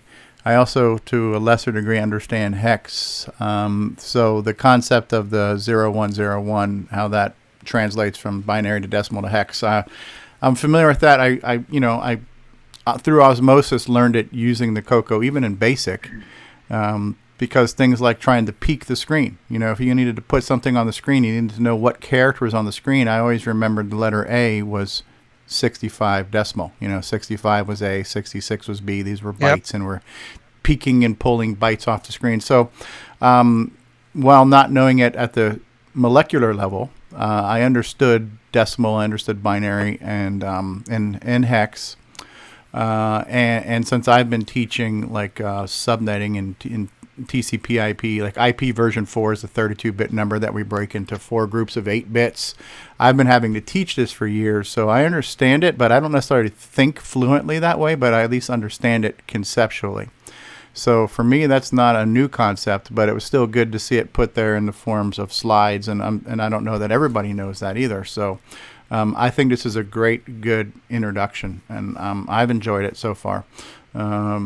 Yeah, and I'm definitely looking forward to more of these. Yeah. And I've always heard the word, register. You got to go to this register, but now this is the first time I've actually grasped it, and maybe it's been implied, but I didn't grasp it. But now I understand that a register is actually something internal in the CPU. So I gleaned something there that way too. So that's what this hopefully this little segment will do, is to help everybody who's not already fluent in this, latch on to a little sliver of knowledge each time. Hey, now I remember back in the day when magazines came out with unraveling the ROMs, and explain or laying out what everything was. Explain. That was kind of like important back in the day, so that people could machine language, or no? It was more to explain how the ROMs are written in machine language. So basically those unraveled books were basically showing you the source code of the actual ROM itself for color basic. So you could actually learn how basic. Go back and start picking certain things out. And Yeah, you'd understand how it works. You may understand how to hook into it and call it from your own programs. If you didn't want to write a floating point routine yourself, you could figure out where in the ROM to go type thing like we were discussing earlier. But those are basically, they're called disassemblies. They're kind of the reverse of assembly. It's taking the machine code, the raw numbers, and converting it back to the English type thing that Nick was talking about earlier. Yeah, I'll mention one other thing. Like if people have any troubles understanding how bits work, like the 1, 2, 4, 8. I found it easy when I first started. The P-Mode 4 graphics screen actually does 1 pixel per bit. So you can poke values onto the high-res screen. You can see exactly where the bits move when you poke higher values. You can see if you go 1, 2, 4, you'll see the pixel move to the left one at a time as you go up powers of 2. That helped me visualize it a lot better than me trying to just do it on paper. I don't know if that helps somebody else, but that might be something to show in a future show, just to people have a visual representation of exactly how that works. Well, I just want to say I was able to understand this, and I want to say thanks, Steve. I think that helped helps a lot. If the rest of them are this easy, we're in good shape. Be right back on in no time. That's the goal. We're going to take it in small, little, easy steps that you can absorb, because I don't want to do the typical thing that David does and just blow Stevie's mind. I think he takes a pride in doing that himself. David does. So I think the reactions. There's been a whole sidebar conversation going on by people who I think already speak assembly, and they're speaking assembly to each other in the chat, and that's fine. But fast forwarding towards the end of that, we have Nick Marotta saying it's good to understand what computers are doing under the hood. Paul Thayer says, great intro, perfect content for the first discussion. It's sometimes hard to keep this simple, but understanding the foundation is key to the rest of programming. Paul Thayer says, it's especially good to understand what's going on under the hood when you start to simulate brain neurons like they are now, or maybe you meant stimulate there. So, it's good. And we've got a lot. This is what's great about this panel and this community. There's a lot of knowledge and expertise here, and this is not the first time assembly language has been discussed in the community. There's a lot of people who have been blogging. Glenn Hewlett's been blogging on assembly and optimizing assembly, and now Paul Thayer has, and so it's great. The information's out there in a lot of different forms, but for me, I like to see it and I like to hear it. So to be able to follow some bullet points and hear somebody explain it to me, it's nice sometimes to have your information spoon fed to you. So this is working for me so far. Well, Steve, one thing I just wanted to add, this is not my first time doing something like this. I have taught assembly language at UCLA and at corporate places where they've had me come in and explain to their people proper techniques. And yeah, we spend about a week to 2 weeks just going over some of the initial work. And when they walk out, they go, it's not that hard. I go, yeah, you just do it in baby steps. Yeah. So it's all relative, I suppose, Good. So what's on tap for next week? We'll have to wait and see. Good. Everybody good with that so far? Yep. All right. Somebody's trying to call in the wrong thing. Okay. I'm not sure who's trying to call right now, or if our Skype engineer Jim Gerry can maybe check on that. Is that Jim Gerry? All right. So, Paul Thayer says baby steps in self-modifying code. Paul Thayer, you've been learning from a bad influence, sir. You've been listening to the madman too long.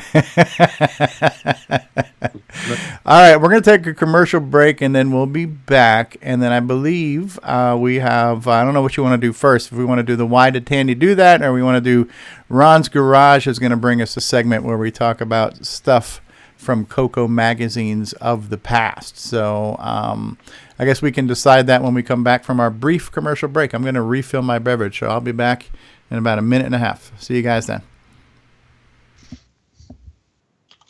Hi, I'm Kieran Anscombe, author of XRAW, and your brain is resolving sensory input into CoCoTALK.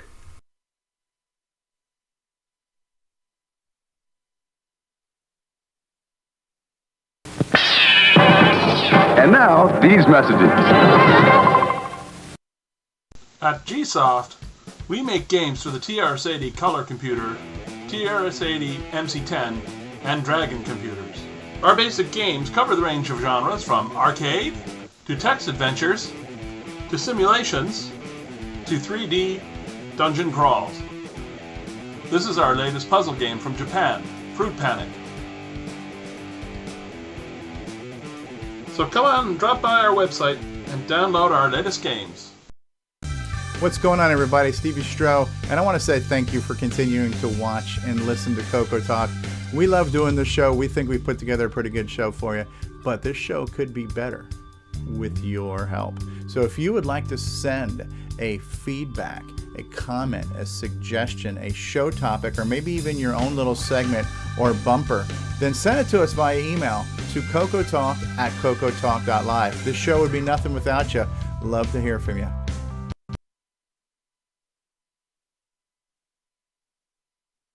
Radio Shack, America's technology store. Computer shopping has never been better at Radio Shack. Here's proof. Our new ultra-high-performance 386SX 20 MHz computer with 85 megabyte hard drive, only $12.99. And it's from Tandy, manufacturer of the best-selling PC compatibles in America. Or get a 286-based Tandy home office computer with color monitor and hard drive, only $899.95. Shop your friendly nearby Radio Shack. Great selection, superior service. Nobody compares.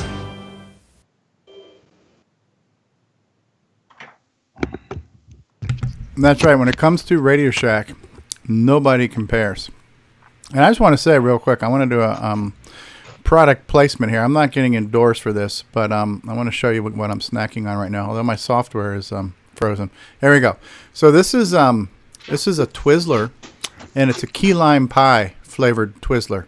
And it's even got like something stuffed in the middle that's supposed to be like maybe pie crust dust or something like that. I don't know, but it's pretty good. I found this on accident, and I don't know if anybody's ever had a key lime pie before. It's maybe it's a Florida thing, but this is a key lime pie flavored Twizzler, and it's freaking delicious. And hey, we've been joined by Jim Gerry. How are you, Jimmy? Hi, Mr. James Gerry. How are you? Good, thanks.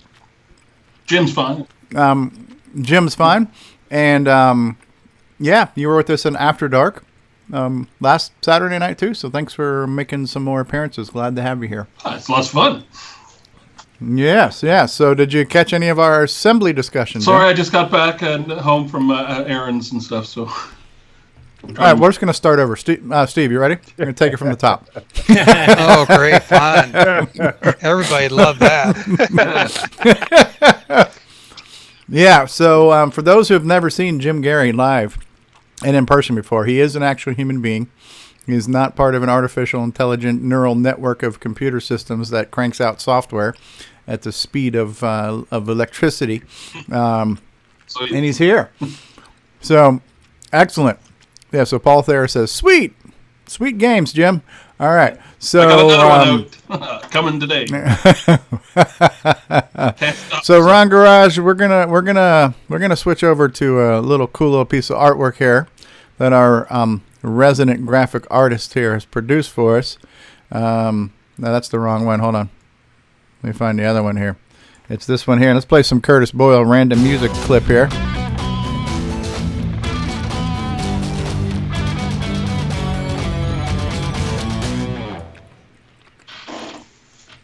All right, so this is a new segment that Ron suggested when we were saying, hey, let's have a discussion to talk about things to talk about, because we're always hurting for discussion topics here.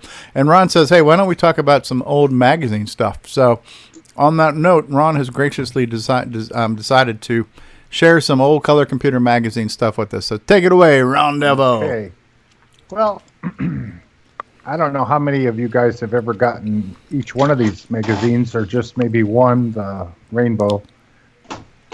But they're chuck-loaded full of ads, which I used to drool at when I was young. I used to stare at the Coco Max ads. I was all excited about seeing those, and I always wanted to get that program. Eventually, I did, and I drew with it. It was fun. Anyway, each one of these programs came out with disc and tape, and in our archive, there are plenty of programs that were, accumulated from these magazines. I have a box full of 77 of these magazines. Now, I wish I could move my thing here. Hot Cocoa. I kind of liked Hot Cocoa better than Color Computer, but Rainbow seemed to be the most prolific. I have 77 magazines laid out on the floor here. There they are. Wow. Tons and tons of magazines. You can take one a day, go through them, and enjoy yourself just reading all of the different programs there were, different people writing in, interesting hardware things. There was just tons of things. Christmas specials they had. They came up with stuff for going online,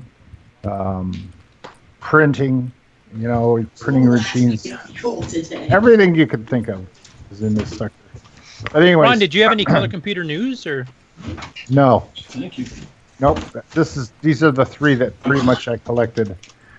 This is one box that I have. The other box I have has just Rainbow in them, and I haven't even brought that out and looked at them yet. But what I always used to do is go through the magazine and pick something and try and type it into my computer. This is way back before I had disk drive. But I type it in, save it off on tape, but I change it to my own little thing, put my own name on it, and I wound up doing the same thing more recently by let me see if I can get back. How do I get back? There. I'm play some music for you while I'm back. Ron Delvaux tries to get back. So what I did was, I don't know if you can see this. Can you see my typing here? I can see right now your computer screen. I go down CoCo to my magazines, go to Rainbow, to disc, and to 1990. Oh, so the actual Rainbow on disc files are... Each one of these... those are all on the archive? Yep. So I go down to 1990, 2A, and I picked Marquee 3. And this is a program that did this. Ah, yeah. I remember you showing this off recently, too. So what I did was Bill Bernico. You remember seeing his name in the magazines? No. I took this and adapted it. And now what I'll do is reboot and show you how I merged it. Right. So what he did is he just put in two colors and just alternated the palette so it looked like they were going around, right? And and this reminds me of the Datasoft marquees, but they were a little bit more colorful. Stole it, put my text in there, and made it mine. Max DOS operating system. The ID program, so it would tell which CPU is installed. And then, 6309 is installed. Yeah, and it comes up with the SDC program. So that's boom. Yeah. So this is an example of taking a magazine disc, looking through, finding something you wanted to use and make it yours.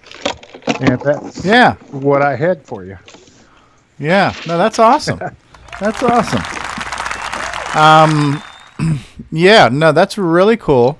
I know a lot of people, I've heard this mentioned a lot. A lot of people say, yeah, I used to do the type-ins, because that was a big thing, that they were either printed in a magazine or printed in a book, and then somebody would just take those programs and type, years before we had optical character recognition where we could just copy and paste them in. We actually had to hunt and peck on the keyboard and type away what was on there. And because I'm going through the basic series now, and I tried to copy and paste because it's been OCR'd, but it's an OCR of a line printer thing. And so it's usually I get like 5% usable stuff from the copying and pasting from the PDF files. So I have to type them in. But I actually did notice, even in the extended basic book I'm working with, that there are mistakes in the book in their code. Or there was one of them where they actually missed an entire line. Oh.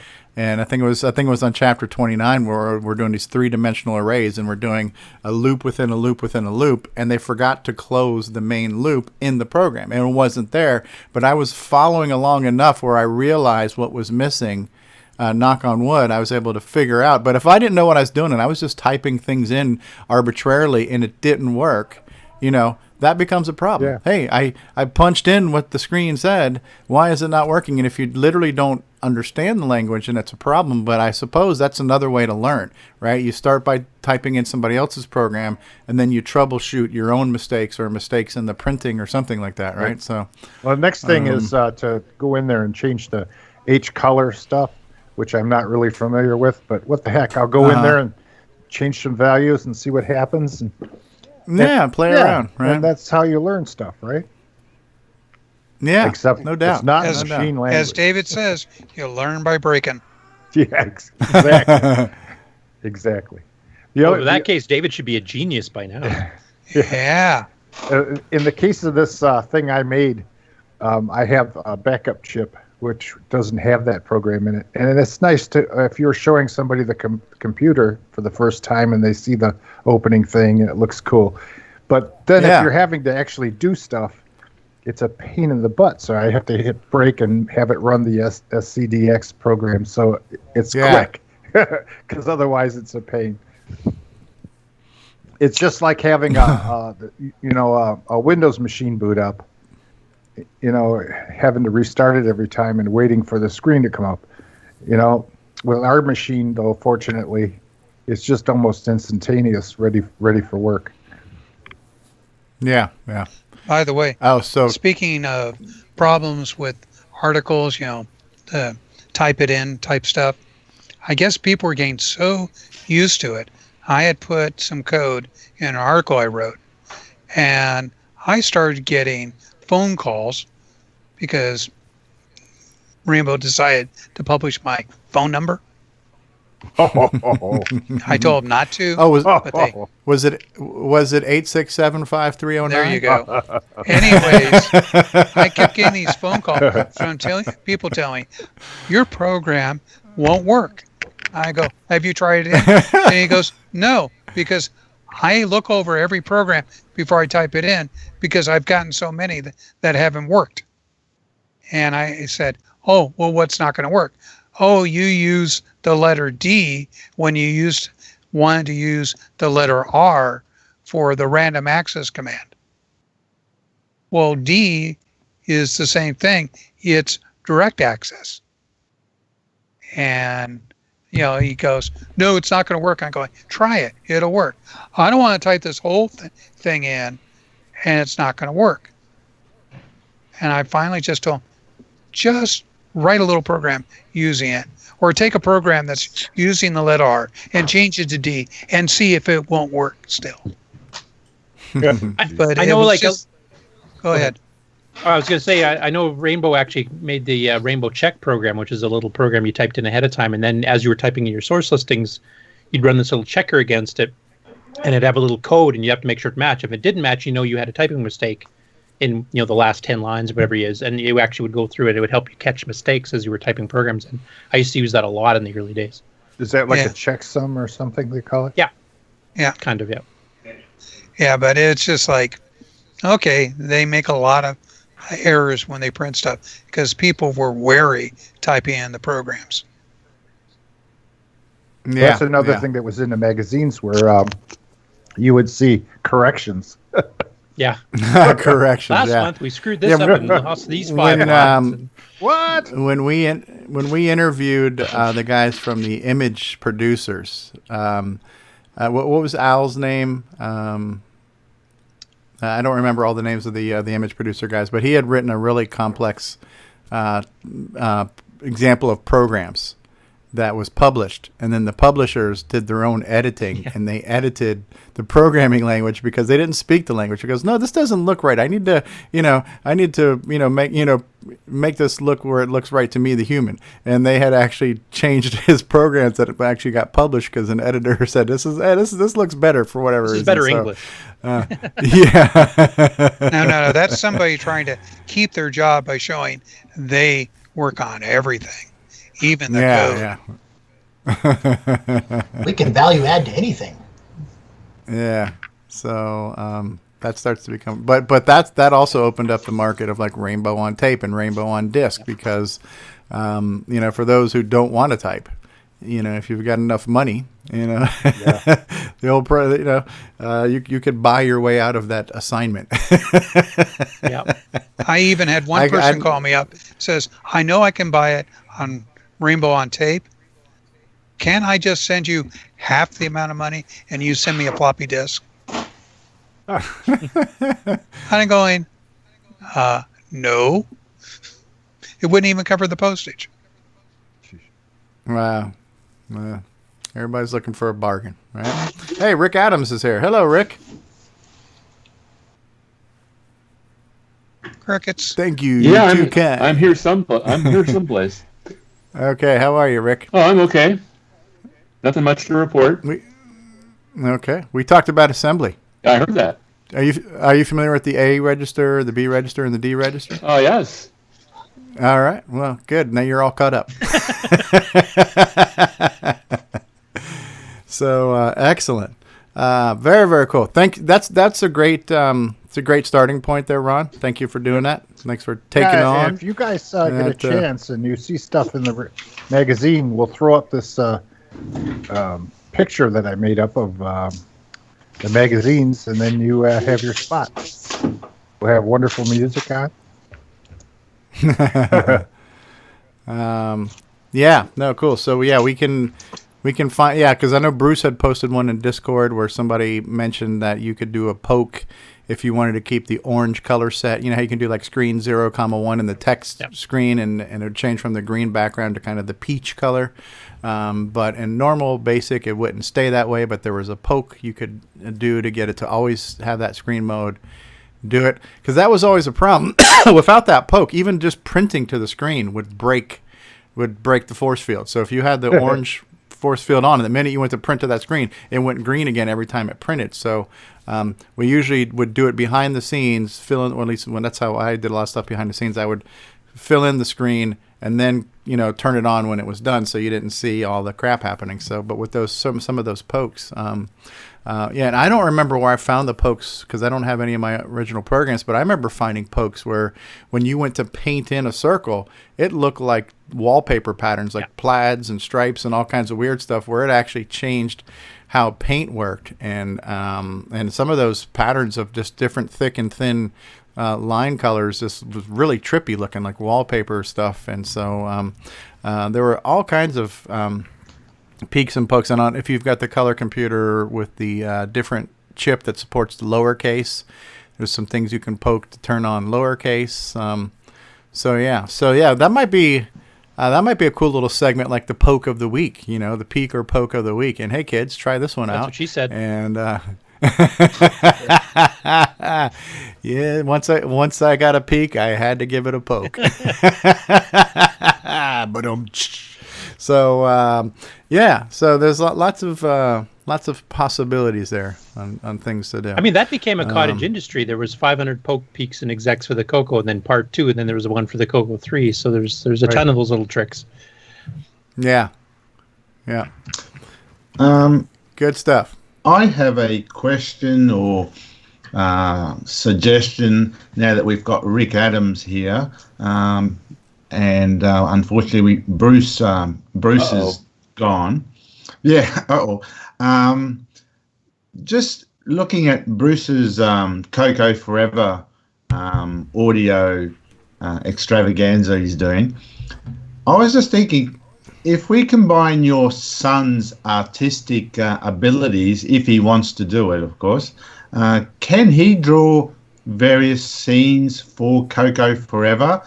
I don't know, sketch them up or something. I don't know how much time it takes to draw, but he could probably have like a slideshow, so that not only are you listening to the CoCoForever show or series, you're looking at slides of that series. It's not animated, but like a graphic book. Novel or something. Yeah. So, kind of like Buona's comic book, right? Yeah. Graphic yeah, novel. sort of thing like that. I thought that would be a good touch to have. If your son, somebody could ask him, but he's very independent, so I don't have much control over that. Somebody might ask him. Also, his art style is more representational and artistic than it is Literal. It's not as representational. It's not literal. Yeah, it's not literal. It's very fanciful. Yeah, and while I think that's a good idea, Nick, I also think that to some degree he does provide some of that in his bonus content, where he's got a PDF here and there, and one of the CoCo programs almost was a it's some digitized thing pictures you scrolled through, so there was actual CoCo program that you could go through some images on. Right. So, but here he is now, so now you can hear it from Bruce himself. So, Hey, Did you hear, Bruce?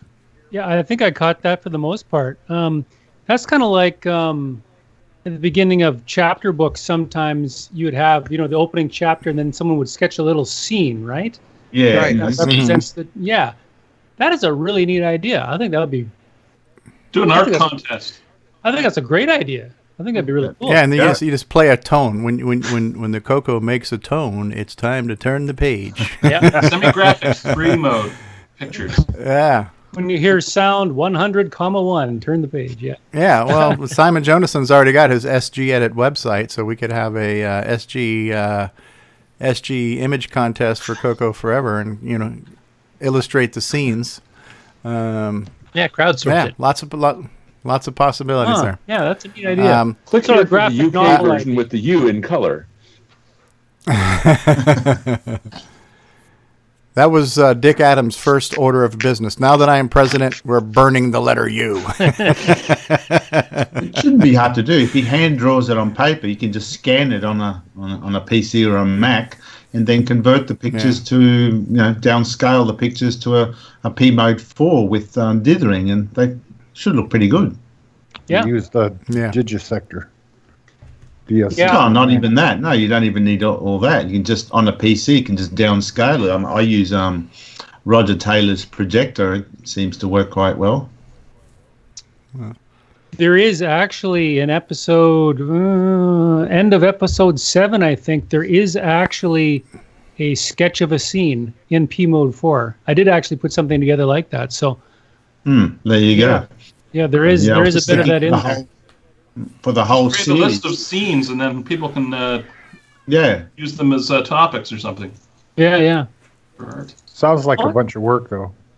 Does that mean you're not volunteering? The problem becomes too is you don't want to give away too many spoilers, so you don't want to tell people what's happening who haven't listened to the story, and you don't want to get ahead of the story. So no, for past it would have to be some insiders for past episodes. How many digitized pictures of Stevie-Strow are there? Oh. But depends on what website you go. Oh, Jesus. And whether your content blockers are on or off. Yes, Coco Cat is here. Who knows? I'm not sure Spoon is spooning. In a couple of years' time, we might even have a live action version of the show. Yeah. CoCoStevieStrow Flip It cartoon book or something. No, forever. CoCoForever. I'm talking about. Yes. Bruce, yes. So are you gonna be selling a T-shirt? I was thinking about that again today. It might be time to get a CoCoForever T-shirt together. Yeah, we'll see. Old Volkswagen on the front. Oh, I don't know. That could maybe on the back. Maybe on the back. Actually, I was thinking maybe putting Forest of Doom on the back and CoCoForever in the front or something. I don't know. Something like that. We need Tandy Towers in the front. Good point. There's got to be many versions of this T-shirts. They're going to have to start a whole clothing line, apparently. So, matching socks and. Yeah. Yeah. Excellent.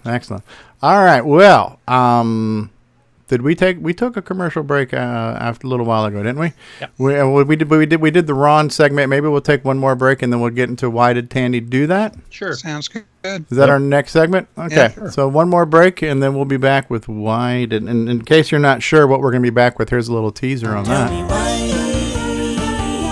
did Tandy do that? After these words. Hi, this is Randy Kindig of the Floppy Days podcast. I just love me some CoCo, and nobody covers it better than Steve Strobridge. You're listening to CoCoTALK.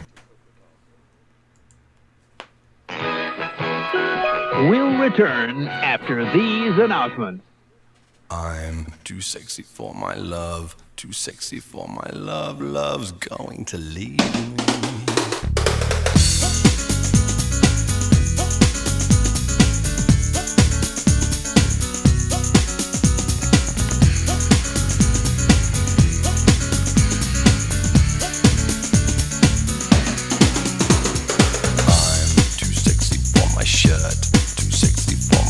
So sexy it hurts, and I am too sexy for Milan, too sexy for Milan, New York and Japan.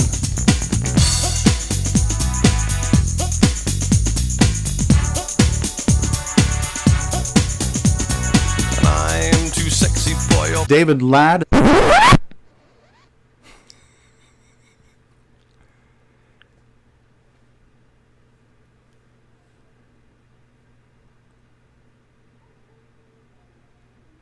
CoCo2, c'est le coq champion des micros et dans le pion. Pour le jeu, il est pas bavard. Les études, c'est pas bizarre. L'expansion, il adore ça. Les commandes, tu vas voir ça. Notre CoCo est programmable. Pour tes cours, c'est bien serviable. CoCo2 de Radio Shack, ton affaire est dans le sac.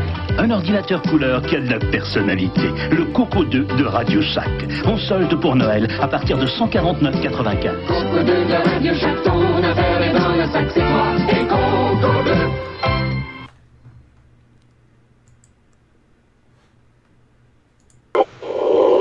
All right, well, we're back. Make sure you go out and get yourself one of those CoCo Doos as soon as you can there. Yeah, I have a question just there. With that last commercial, that was a Tandy commercial? Was that from Tandy in Canada? Yep. Probably Quebec, yeah. Quebec, yeah. Is that the first time Tandy have called the CoCo a CoCo? I thought... Yeah, because I don't recall ever Tandy actually ever using that term, not over here in Australia or... Oh, they did here in Canada, actually. Yeah, but I just CoCo2 noticed that's a Tandy one, and they're calling it a CoCo. I thought, that's strange. Pretty amazing. Oh, Crow, yeah. All right, so Paul Thayer pointed out that I actually had the episode listed on YouTube as episode 62, where technically it's episode 63. So we got that fixed, kids. So thank you for that, Paul, for letting me know. A little bit earlier too, I had somebody watching us on Mixer. I'm not sure if you're still there, but Master Yoda 36269 said hello, watching on Mixer, because we are multicasting across the internet verses, the multiverses of internet streaming services. We are live on YouTube. We are live on the CoCo TV channel on Roku. I'm also simulcasting on Twitch and Mixer, just because I can. So we now have an interesting segment that very much is a great kind of follow-up to our initial conversation on Assembly, our earlier segment. So why don't we go ahead and officially bring in this fascinating graphics here. This is a professional show. So we've got graphics, we've got theme songs. So hold on one second. This is the question on everyone's mind right now. Tell me why did Tandy do that? today, this week, on Why Did Tandy Do That, what are the questions? Well, it's pretty much one question. When they came out with the CoCo3, we all knew it had 128K, twice what the regular CoCo did. But they also came out with a 512K upgrade. The question is, why didn't they do a full meg or 2 meg options? They stuck at the 512K and left it there. Yeah. Okay. Jim, just so you know, you're not muted, Jim Gerry. So Sorry. we can hear you, but it's okay. All right, so the question was, Tandy's Color Computer 3 had a 512K option, and Tandy never offered any more upgrades than that. Why? Yeah. And they designed the Gimme MMU to only have 6 bits, so it only could go to 512K. If they just used the 8 bits, they could have went right up to 2 meg. But the thing is, people are coming out with 2 meg and higher upgrades now. Why couldn't Tandy have done that? Back in those days, it would have been just too much money. Nobody was going to pay $1,000 for a 2 meg upgrade on a CoCo. Well, I'm trying to remember, when did Disto come up with the 1 and 2 meg upgrades? Because they weren't that expensive. And that was, I think, when this Tandy was still being sold. And I'm trying to remember, did they actually sell Disto's upgrades through the express order? Well, it was very much towards the end that they did that. But the thing is, you got to remember, they designed the CoCo to do that, and you had new things as far as hardware to try and go up over. As you pointed out, the Gimme could only do 512K upgrade. It was designed for that. Of course, part of the reason why they designed it that way was they had to keep it cheap. Yeah. It's the same reason why PAL registers are only 6-bit. That's why we only have 64 colors, not 256 colors or 512. It's just they have a lot. Yeah, it costs. Because once again, the CoCo3 had to be designed to be manufactured for less than the cost of the CoCo2. That was the only way they got the rights to make it from upper management. And I think that's related to the question I kind of added on to that. The MMU size on the CoCo3 is 8K, which is pretty coarse for a 64K machine. You're only allowed 8 blocks. A lot of the other OS9 Level 2, and this is speaking from an OS9 perspective, of course, a lot of the other OS9 Level 2 machines from Gimmicks and Smoke Signal, Chieftain, and everybody else, they used 4K or 2K, which means you could mix and match, blocks and not use as much RAM. Like right now on OS9, to load a program, it's going to take 8K, whether your code's 8K or 15 bytes long, because it has to map in that entire block. With a smaller block size, you could have had a lot more room for data and not have to reserve 8K for the program minimum. Right. And it would have made it a lot easier to deal with some of the stuff. Now, even with an 8-bit MMU, you would have had to use less than 2 meg then if you were going to make it fit in 1 byte. You could have, like, if you had a 4K MMU block, you could fit a meg. If you had a 2K MMU block, it'd be 512K like it is now, but except you wouldn't be blowing as much RAM. So that was another question. Why didn't Tandy do that? Same answer as just about everything with Tandy is price. Right. Back in 1986. Spoiler alert. Back in 1986, though, 512K was a lot of RAM. Remember, the CoCo3 came out with 128K of RAM, which was double what the CoCo2 had, and a lot of other machines. And the 512 was 8 times. That's right. So what the original it was a big upgrade for the time. Right. And as far as RAM goes, it's a nice number. I've doubled the number, but what also has to be factored in that I now realize too is that the size of graphic screens were bigger too. So you go from a 6K screen to a 32K screen. Yeah. So that extra memory, you almost you don't gain it because you've lost it to graphics to some degree. Yeah. Well, there's another thing too, is the size of the floppy. Most people only had floppies. They didn't have hard drives. You had 3 times the amount of RAM than what you could store on a floppy. Oh, yeah. Yeah, and that's why was some of those hard-coded games for 35 track single-sided too. So Yeah, that's why some of those games you had to load in more than one disc. Like even I didn't think Contras about that because the disc only holds like 150K, and you've got more RAM than that. So if you need to load up all of your RAM from disk, you need more than one disc. When I did Z89, it uses almost all of the 512K, and a lot of that was audio samples, graphics, but everything was extremely compressed on the floppy. So I could do one floppy and still fill up all the RAM with the stuff. When the designers of the 6809 were asked, why didn't you make it address more than 64K? They said, well, it doesn't really make a whole lot of sense for a $20 processor to address, more than $10,000 worth of memory. Right. Which makes me smile. Well, look at the original IBM. The original machine was 64K. They thought we would never build a machine in the next 10 years that would have more than 10 times that amount of memory. So the machine should be enough. You could only put 640K in the machine, even though the processor could access a full megabyte of RAM. And IBM was fighting it. How many people here had an early PC and had special boots that modified high memory and other things to try and get games to run? High Mem Sys and EMM 386, all that kind of stuff. Yeah. That was the challenge to get that 500 some odd K of conventional RAM. You had to squeeze your main program into that less than 600K of conventional RAM. Plus drivers for your sound card and all kinds of crap. I had a multi-boot config sys file that I would, for different games, I'd have to plus or minus different drivers just to squeeze the RAM in I needed. So, in the good old days. Yep. Yeah. They knew memory prices would drop, but they dropped a lot faster than what they imagined. And with by a the couple end of blips. the price was always the highest in late winter, and the price was always the lowest about 3 weeks before tax season in America, because all these people had to sell off chips to pay the taxes on their windfalls from the prices going up.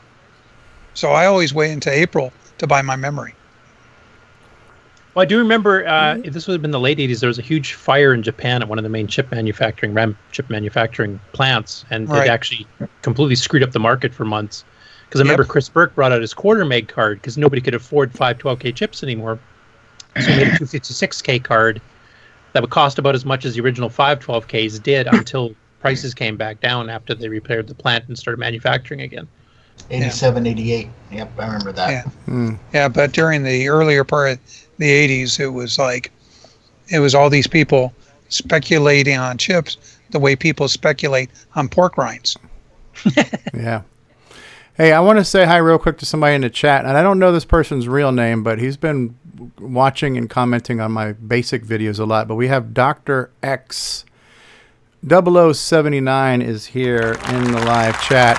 He's also mentioning the Bill Gates famous quote, which is nobody would ever need more than 640K, right? So, so Dr. X, thank you for watching my videos, and I'm not good with putting screen names to real names. So if you're not in the witness protection program, you want to tell us your real name, stand up and take a bow. When you were talking about those memory blocks, the 8K blocks or the 2K blocks, it reminds me of kind of like a file system, like a sector or a cluster. Like there's always a container size where no matter what size the data is, we've got to come up with a package that we can handle to store this data despite its size. So is it similar concept to that and a similar application of that concept? Well, got to remember when I was talking earlier about the 6809, it can only access 64K. And that's true on the CoCo 3. What they did is they had some hardware so that it said, okay, when you talk to this chunk of 8K, you can move it to anywhere in that 512K range. Right, so it's like it's like looking out a window. See, in your house, you can only see out your windows. And there's a limited number on the 6809. But the thing is, you got a big world out there. So you look through this window, you see that part of the outside world. You're kind of panning through RAM. It's probably similar to like what a virtual memory swap file does, where you only got so much physical space, and you're swapping back and forth between different sections of information. Similar concept, but this is happening electronically and not virtually. Exactly. Right? Yeah, and you're right. Sector size and cluster size and hard drive is the same type of thing, and the same issue, I guess, where if you have a 4K cluster and you write a hello world into a text file that's like 10 bytes long, it's going to take 4K off your hard drive, even though it's only 4 bytes or 10 bytes. Mm-hmm. It's what we do to make the hardware work. Yep. Now, the MMU that's in the CoCo3, this MMU was pre-designed or specifically designed to handle these 8K chunks. Yep. And there's nothing you can do creatively to say, well, Tandy wants me to load in 8K, but, screw Tandy, you have to load it no matter what, but if you don't need it all, you can just look at less, maybe to save cycles or something like that. Or here's the thing. If you can come up with a new gimme, it makes it so much easier to do with all this stuff. A forklift upgrade. Yeah. Huh? We're going to yank at that old gimme. I'm playing Windows video player. Yeah, we see that. And that's the MMU working, right? It's probably not. I think it's more just memory streaming to graphics and sound, if I remember. Right. It's pulling in from large amounts of data, but it's not what we're talking about. No. It was pretty cool. So the MMU is how you address more RAM than the 64K that's directly addressable by the 16-bit to go with the D house register looking or out whatever your window thing. Say your window is looking at your 64K. The MMU is basically taking your house, putting it on a flatbed truck, and driving it down a mile and looking out the window again. Yeah. Or you're moving the windows. That's a better way to look at it. You're moving that 8K chunk of window to another spot so you can see a different area of your memory that's outside. Right. Or it's kind of like panning through a microfiche, right? You can only see so much on the view screen, but the actual sheet is bigger, and you're just kind of whirling it around through there, right? So you're panning through a larger thing than what your viewport is. And I get that, but from what Curtis is saying though is that it's good news, bad news. Yes, we can address more memory, but we're forced to address 8K when we don't always need to address 8K. Yeah, and most other 609 systems that have MMUs did use smaller sizes. They usually used 4 or sometimes 2 because it was just seemed to be a better balance. Okay. Right. And is there a performance benefit? This was probably not performance driven. It was probably cost driven because it's Tandy. But are there performance benefits to different block sizes or memory chunk sizes? It depends on what you're doing. I mean, you can fit more RAM using a coarser one, using less lines to control the MMU, which is what CoCo did. Mm-hmm. You can use more efficiently your RAM if you're using smaller chunks because you don't have to allocate as much. So it's more efficiency than performance. Yeah. I mean, speed-wise, if you have, say, a 2K chunk, in which case instead of to fill your 64K space, instead of having 8, you need 4 times as many. So you need 32. So if you have to copy those over every time, if you're switching between different tasks, then it can be a bit slower. But also some of the higher-end hardware-like gimmicks is they actually had multiple task registers. The CoCo has 2. We have the system task and then task 1. And some of the other ones actually would have up to 256 of these, and it would instantly switch between them. And that's actually something Jim Gerry's building into his CoCo Mem board, is he's going to be extending. Jim Brain. Jim Brain, yeah. Sorry, Jim Gerry there. I give you too extra many Jims. Credit. Hey. But basically, he's actually allowing you to extend that so you can instantly switch by writing 1 byte as opposed to having to rewrite all the MMU registers every time you want to swap between. So you can instantly switch between multiple sets of these MMU registers, which will help speed things up quite a bit. Okay. Now, where is the state of the MMU stored now? How do you read the MMU to know where you are in this big chunk of RAM? That's on the gimme chip, and it's in the gimme chip itself. Now, when we get past 512K in the case of the CoCo, the gimme registers that are built into the gimme itself for the MMU, the ones that handles up to 512K, are readable and writable. So you can change them, you can read back what they are. So these are more registers, which is information inside a piece of hardware that's not RAM. Yeah. Now, the 5 or the 1 meg and 2 meg upgrades by disto, and most of the compatible ones were write only. If you read it back, it only read back what the gimme reported, which didn't know about these extra bits. So it would report back the wrong things. That's why things like King's Quest III, the original versions from Sierra, which cheated and actually read the gimme back, which technically you're not supposed to do in OS 9. You're supposed to let the operating system handle it. If you had a 1 or 2 meg machine in there, it would get back incorrect results. It would go, what MMU block is my screen at? Well, let's say you were happen to be running at 768K in a 1 meg disto board. The gimme would report that back as 256 meg.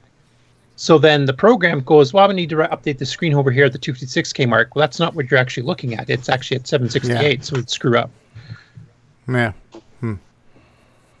Which I think, if I remember correctly, Jim's fixing that too. The read and write will work on the entire 2 meg. Okay.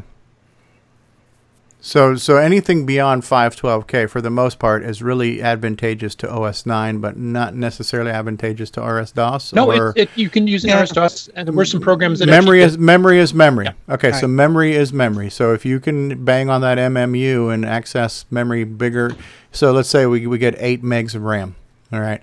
You could write an RS-DOS program, then you could load in 8 megs worth of data into RAM, and just pull it back and manage it and manipulate it in 8K chunks. Yeah, it would take you about 80 floppies to load it all, but yep.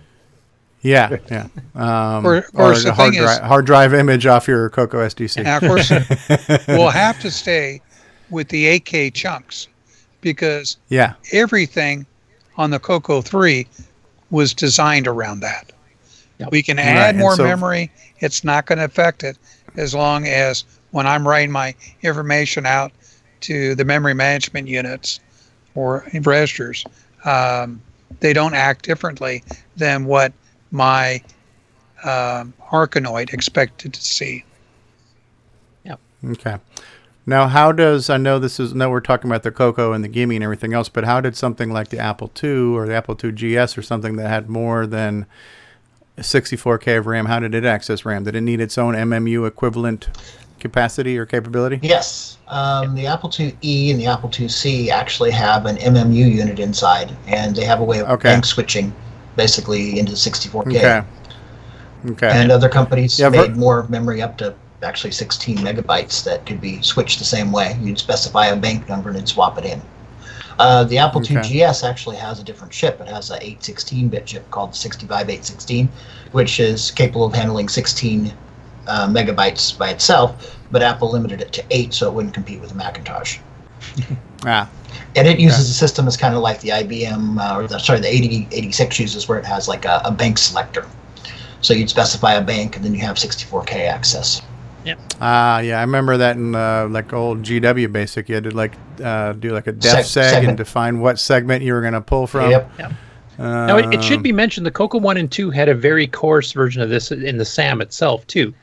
The SAM itself could directly access 96K, 32K of ROM, and then 2 chunks of 32K of RAM. And some basic programs, I think it was called Key 264, something like that, would actually let you run a 64K basic program because it would leave the ROM in the upper half and then swap the 2 32K banks of RAM in the lower half, and you could actually have a program jumping back and forth between them.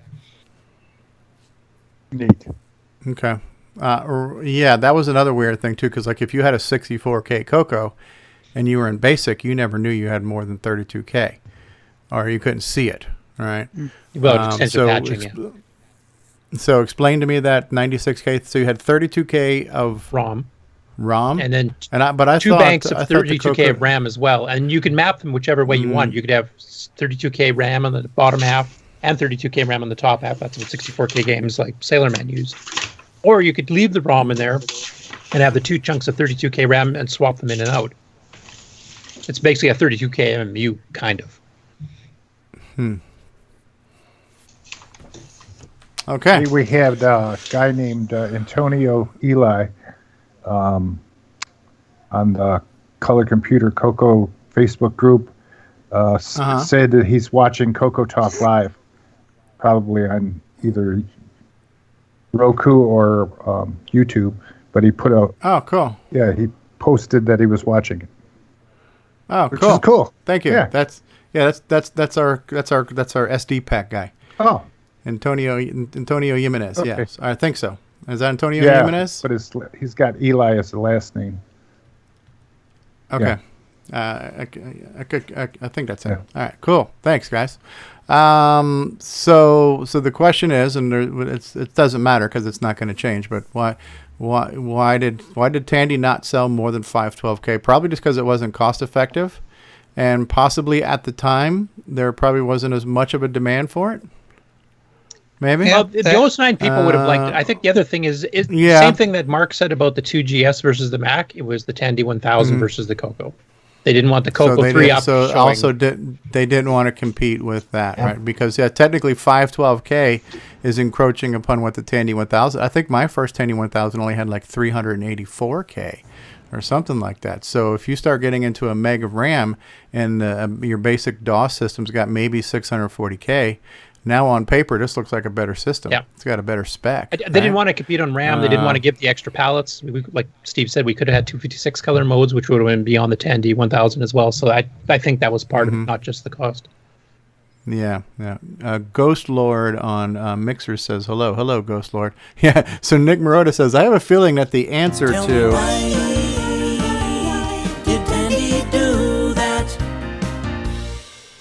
is because they were cheap. You got to remember that Tandy's client wasn't the CoCo user. It was Radio Shack stores. So they had to sell a product they could convince the Radio Shack stores to buy. And cheaper was always the target. Right. And I'm trying to apply some logic here too, because most of these advanced memory upgrades were pretty much mail order things. The people who bought from mail order were more of the power user anyways. They're basically saying, I want more than the dingleberry at Radio Shack's going to be able to sell me anyways. So I'm going to go to, Burke & Burke or Disto or one of these people, and I'm going to buy this, 8-cylinder, power injector Mopar engine here to make Ron Delvaux happy there. So the thing got a Hemi in it. So so the people who needed more, they went to the third parties anyways, because they knew that's where you got the most bang for your buck anyways, probably, right? So well, when I was at THQ developing games there, I said, well, I'm trying to fix this so that the gamer will enjoy the game better. And the guy from marketing says, I don't give a crap about that because he's not our customer. Our customer is Sears, Toys R Us, Target. We have to develop the game for them. And one of the ways that we can get those stores to buy our games is to buy a license like the movie The Mask or Rocketeer or whatever, and develop the game around that, because they'll recognize those titles. They'll see the ads on TV. Oh, well, this is going to sell much better, and like that. But it was at that time there, I said, I'm out of here. They did not care at all about the gamer. Yeah. Is it still that way today? Independents, no. They care about the gamer because they're usually selling through Steam or something like that. They're not selling through a store. So they're selling directly to the customer. Electronic Arts, I don't know. I think in some cases now, video games are kind of like movies now, where they are becoming franchises. You do get a lot of sequels, and just like some movies, sometimes the sequels aren't as good as the original. Sometimes they are. Sometimes, the shark got jumped. But I don't think any real game studio could survive if they still weren't, at the end of the day, delivering some type of experience. Now, I like the Tomb Raider franchise that I play on the modern systems, and they've done a really good job not only pushing the technology and the story, but the gameplay too. They continue to add more gameplay elements. So in that case here, I haven't been disappointed. I've played a few times a franchise called Assassin's Creed, and I haven't played them all, but I've heard a lot of people say some were better than others, and sometimes they just keep recycling things just to crank out another sequel. But, it is a business, and there are the AAA titles, there are the franchises where they're going to expect certain ones. But gaming is big, right? So gaming is a big business, and as much as they are trying to, obviously they're in business to make money, I think there is emphasis on story, playability, character, but balancing how they can get it out and make a profit too. But I think there is a little bit more emphasis on the end user's enjoyment, because we wouldn't keep coming back for those franchises if they just said, "Screw you guys, buy whatever crap we put in the box." Well, that's the thing too is that there are companies making console games, and a lot of the console games are now sold over the console. They're not sold. Yeah, digital. Yeah, they're not sold at the stores. They're not as much. And THQ had based so much of their market on selling to Sears and all these other outlets. When the market was drying up for them, they're no longer here. Right. That's a game changer. It does make it, I suppose, more less expensive to distribute, faster to distribute. But the one thing that I look at that we're not, we're never going to have this thing like we could go back to a landfill and find ET on future games. There's not going to be too much physical evidence of when the Xbox One becomes a retro system 35 years from now. There's not that much even plastic disc for it anymore. How are you going to collect old cartridges? So that's the part that gets lost when you go to this digital distribution. The physical artifact history piece of it, but it's how it is. It's the nature of the beast, right? There is also a little difference too between the old days and the new ones. Old days, when you got the ROM done for that game, that was it. It was locked up. It was done. It would no updates, no change. Rick, you know what I'm talking about. Yeah. What are we talking about? Yeah. Getting it right the first time. Right. Oh yeah. Yeah. Yeah. When you distribute a game on ROM, it's got to be bug free and ready to go, because that's the only version it's ever going to be. Right. Well, they made me put version 1. Hello. They made me put version 1.0.0 on Temple of ROM, and I thought, why? And they said, "Oh, well, we may want to, come up with an update someday." And I'm thinking, right, like that's going to happen. Yeah. Yeah. It had to be you guys hear version the news? 01.00.00. Now, what version are you for your latest game? Oh, I think I'm about the third version now. That's the thing. In the modern day, we have updates. And actually, that's the thing is companies are now shipping games with known bugs, known problems, because they figure they're during the shipping cycle, they'll come up with the patches. So when you get the game, you're going to have to download 2 gigs of data to fix the graphic, audio, and programming issues. We are all of us beta testers now. Yep. Yeah. Oh, yeah. That's the same for operating systems. Yeah, the largest come up with a release date. Yeah. The largest department at THQ with the most employees was game testing. Not marketing, not programming, not the artists, game testing. Did you guys hear the news this week about game playing is a disease now for kids that are addicted? That's been in the news for decades. Yeah. Well, now it's official or something. No, it's not official. Supposedly, it's somebody's people opinion. are saying it could. Yeah. Stevie, you better go to the doctor, buddy. Yeah. Listen, if I can get coffee is bad for you. Coffee is good for you. Coffee is bad for you. Coffee is good for you. Round and round we go. Sugar gives kids hyperactivity. Chocolate gives you zits. I was going to say. Oh, I don't remember. I remember That's okay. some psychiatrist got on the news years ago and said the reason why everybody wants to get a PT Cruiser is because it looks like a gangster car and they want to be gangsters. Oh, like the old 1940s, like Al Capone ones or something, huh? Yeah.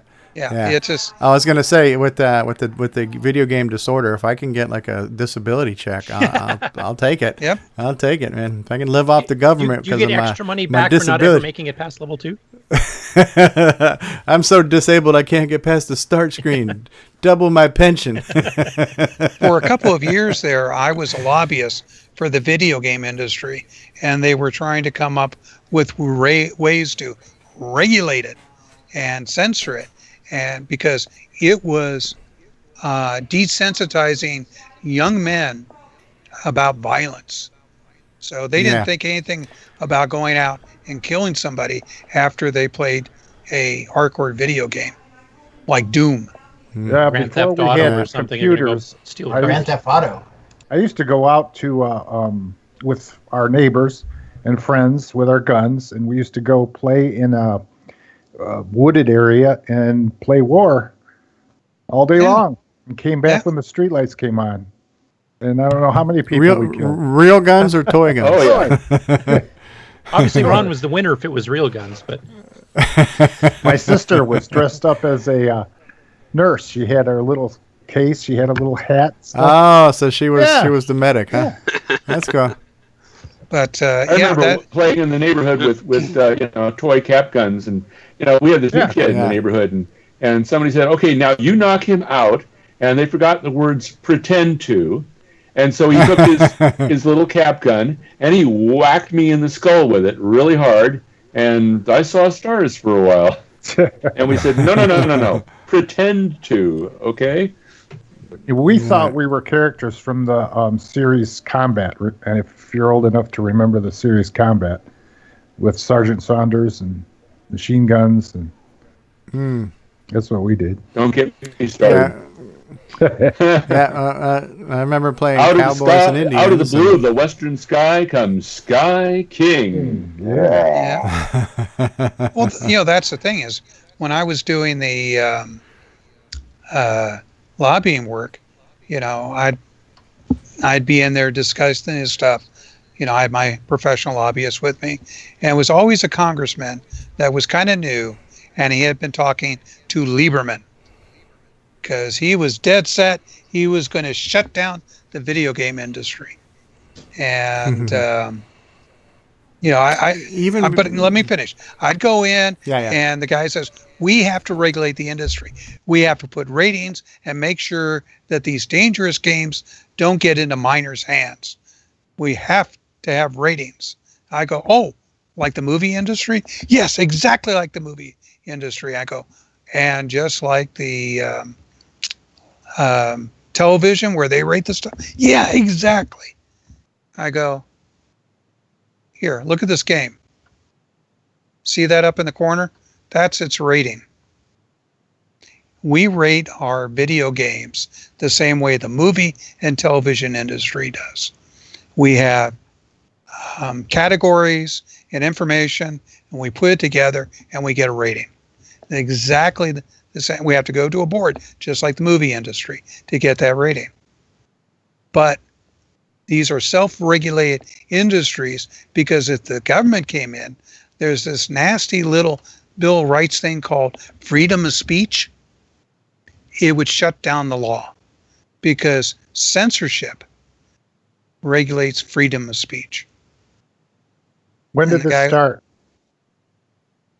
That was back in the 80s, late 80s, early 90s that I was going out and talking to the congressman. Because none of the CoCo stuff ever had ratings, right? There's a few that probably should have. Should have, yeah. Well, the thing is, you had to be part of the association, the Video Game Association, when that got started. So actually, I think it was probably closer to 91, 92, if I'm remembering. It's all foggy back then. Yeah. But that's the thing is, that congressman was bound and determined to make America safe for kids. And once I told him the full thing about it would be censorship and kind of ruin this thing called free speech, most congressmen wouldn't vote for it. Even if it did pass, it would go right to the Supreme Court and get shut down. Now, Steve, I have a question for you. Did you ever get any complaints from like farmers associations and stuff for the violence against corn and popcorn? I think we got one hate letter. But the funniest thing is, every time I kept, now I think about it, it was closer to the mid 90s, maybe 96 that I was back there. But every time I went out to DC, I had this funny feeling there was somebody I was supposed to meet that was going to be important to me. And every time I was there walking the halls of Congress, I kept getting that feeling. And trust me, most of these congressmen, I felt like I needed to take a shower after I got home. It was scummy. But a few years later, I met my wife. She was working for a congressman at the time. And I have to admit, I think that's what it was. I was supposed to meet her. Ah, there you go. So cool. It's just, have you ever been someplace you got a funny feeling there's somebody important you got to meet? Yeah, like a sense of destiny. That's kind of like this show. Yeah, that's why I kept doing it for so long. Besides, it was fun to kind of put the congressmen in their place, and I really had it in for Lieberman because he had it in for the video game industry. Eventually, he finally gave up. See, the bill had to start over the House of Representatives. It couldn't start in the Senate. That's why he kept getting, a congressman, House of Representative guy to start the bill. And also, I don't think he wanted to get his hands dirty. James Gerry said he had to leave. He's gone. The whole thing about video games being a bad influence on kids, even before video games got to the point where they were violent, there were still these movements in parents because it was just another thing that was the obsession of children. Before video games, it might have been comic books. And then before that, it was just music. This music is going to cause the kids to want to dance. And if they're going to dance, then they're going to want to make babies, And it's just, there's always something where they're worried about something. And on the one hand, it's nice that there's somebody out there who's worried about the well-being of the children and the future of America. But that usually gets becoming over-obsessive and over-controlling. Nick Marotta says Dungeons and Dragons was satanic. So even before video games were detailed enough to where it was truly realistic violence, the fact that they were a distraction, there were people who were against them. I remember when we interviewed Jerry Buckner of Pac-Man Fever, he was saying that he was doing an appearance somewhere and there were parents and groups all lobbying outside the TV studio because these were the guys who were involved in video games and we're here to stand up against the video games and stuff. So it's been going on a long time. Yeah, like Pac-Man's going to ruin the youth. Yeah. It's going to make fatter kids. That's what it's going to do. They'll have problems with their wrists. Yeah. But I remember the comics industry went through all this, and they actually got the Comics Approval Board, the Comics Code Authority, created in '54 from the Seduction of the Innocent book by Frederick Wortham and a couple others prayed of something. But exact same thing. We've been going through this every generation, just with a different topic. The color computer commercials showing the father taking interest in what the son's doing is actually a good thing, and probably what the color computer was for. Having fathers and kids. No.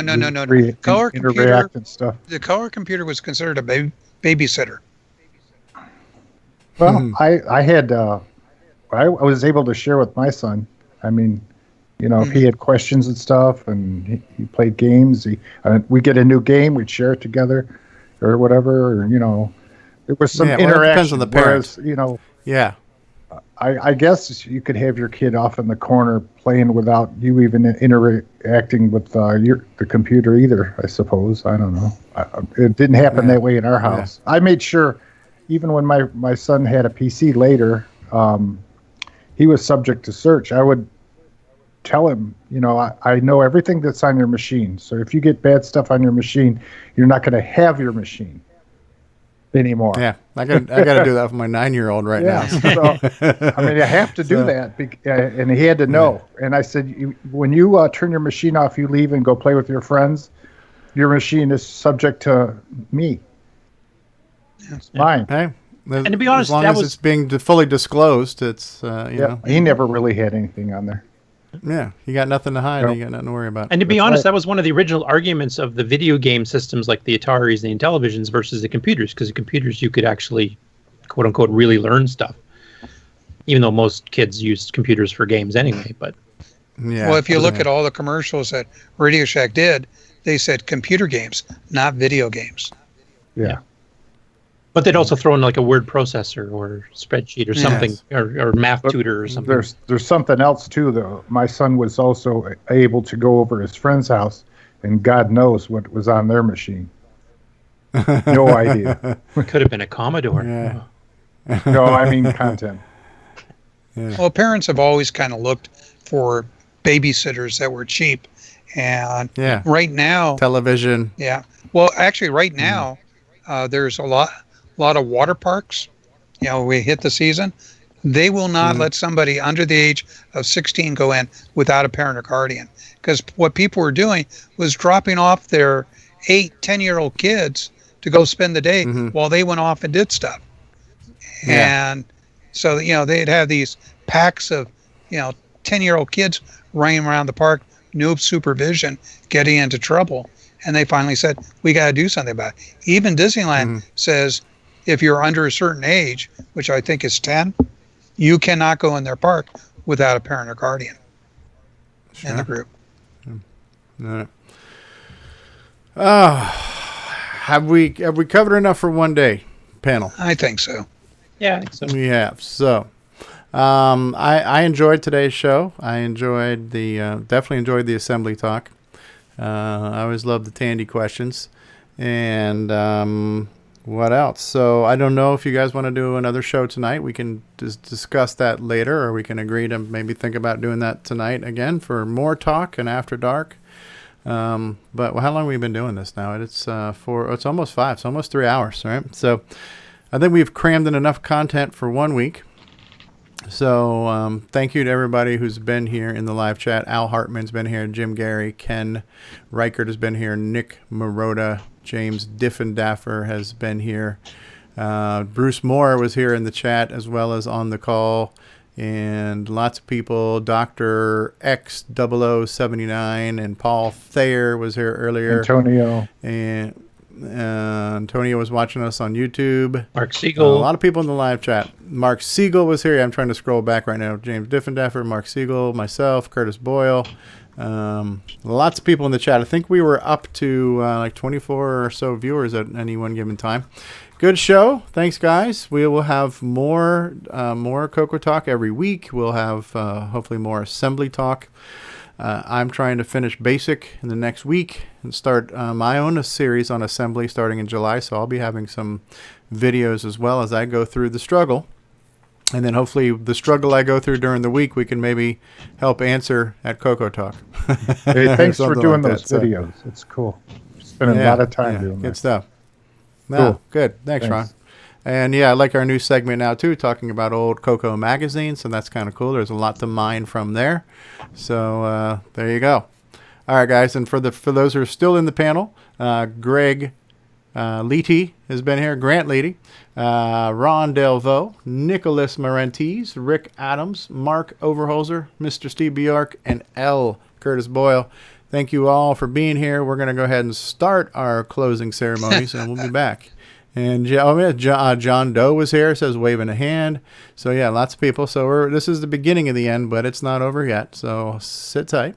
This concludes another episode of CoCo Talk, the world's leading live talk show featuring the Tandy Color Computer. For all things CoCo Talk, visit us on the web at CoCoTalk.live. We'd love to hear from you. Send feedback, suggestions, even segments via email to CoCoTalk@CoCoTalk.live. If you love the color computer like we do, then visit IMACoconut.com for all your color computer links needs. Consider supporting the show with a purchase of merchandise from our retro swag shop at 8bit256.com. If you'd like to become a patron of the show, visit the Patreon link on our site at CoCoTalk.live. CoCo Talk would not exist without the community and its cast and crew. Thanks Where go is to David Curtis Ladd? Boyle, David Ladd, Mark Overholzer, Grant Leety, Bruce Moore, Nick Marentes, Ron Delvaux, Rick Adams, Jason Reichert, Richard Lorbieski, Jim Brain, Karen Anscombe, Simon Jonason, Wayne Campbell, Steve Batson, Brian Joyce, John Strong, and Barry Nelson. Special thanks to Steve Bjork for production suggestions and Brian Joyce for our best of episodes and bonus content. Please help support the CoCo community by visiting some of its contributors. The CoCoCREW podcast at CoCoCREW.org. Glenside Color Computer Club, host of CoCo Fest at GlensideCCC.com. Jim Brain and Retro Innovations at Go4Retro.com. Tandy Assembly at TandyAssembly.com. Boyson Technologies at BOYSONTech.com. Get your own switcheroo at cocoman.biz and Cloud9 Technologies at cloud9tech.com. CoCoTALK is hosted by Steve Strobridge, co-hosts, technical directors, segment hosts, and producers Curtis Boyle, David Ladd, Grant Leedy, Mark Overholzer, Ron Delvaux, and Jason Reichert. Production motivation, Steve Bjork. The CoCoTALK theme song is copyright 2008 by D. Bruce Moore and Greg Schalar. Mixed, mastered, and produced by D. Bruce Moore. CoCoForever, people. And let's not forget a very special thank you to Roger Taylor for getting us on the CoCo TV channel on Roku. Yeah. And our patrons, Steve Bjork and Richard Lorbieski and Alan Huffman and Brendan Donahue, Ken Reichard, D. Bruce Moore, Paul Fiscarelli, Disney Saints fan, Brian Joyce, and so many more. Whoops, Tom C. Well, there we go. It just rolled right into the bonus credits. I forgot to switch back. 3, 2, go. I'm behind you making faces. Okay. Do you have a script? You're rolling, Curtis. You say whatever the hell you want to say. Well, give me some. Hey, he's wearing the same shirt. You own any other clothes, Curtis? I'm a white one. Hey, this is Eric, and you're listening to CoCoTALK. All right, we're rolling. You say whatever you want to say, David. There's David. Keep making faces at him. Nation, world's leading weekly Tandy computer. Something like that. Hi, I'm Tim. Playing Daggerith like that idiot from the book. You're watching CoCoTALK. Thank you, David. Now get back up there for 1 second. Oh, jeez. Come on. What? Let's get some DriveWire, TTL, No, ESP. no, we don't need any DriveWire or TTL. Hi, it's Curtis Boyle, part of the CoCoTALK crew of people. Hi, we're on Delvaux Timberman. To experience CoCo Fest, you must come. Do you need this? I brought the only working MC10. He wasn't I Couldn't get a grant. By certain someone you know. Oh well. The world's leading weekly CoCoTALK show. Yeah, something like that. Hi, this is Rick Adams, and I'm the author of Temple of Brahm, Shanghai, and now Bomb Threat, and you're listening to CoCoStevieStrow on CoCoTALK. 8-slot MPI, floppy drive, CoCo SDC, Sound Speech Pack, Orchestra 90, RS-232 pack, modem pack, Super IDE. You start adding all those together if you want them all usable at the same time. Well, guess what? You just went over the 4-slot MPI. That's like don't cross the streams. Don't go over the 4-slot MPI. Who's going to use half that crap anyway? David Ladd. And the funny thing is, the 8-pack can be gangbang to 16. Gangbang. That's a technical term, Brendan. Is that when all 8... Steve, I think you've been hanging around Stevie and me too long. It's the Steve name. It must do things. Hey. This is now after show bonus content. Go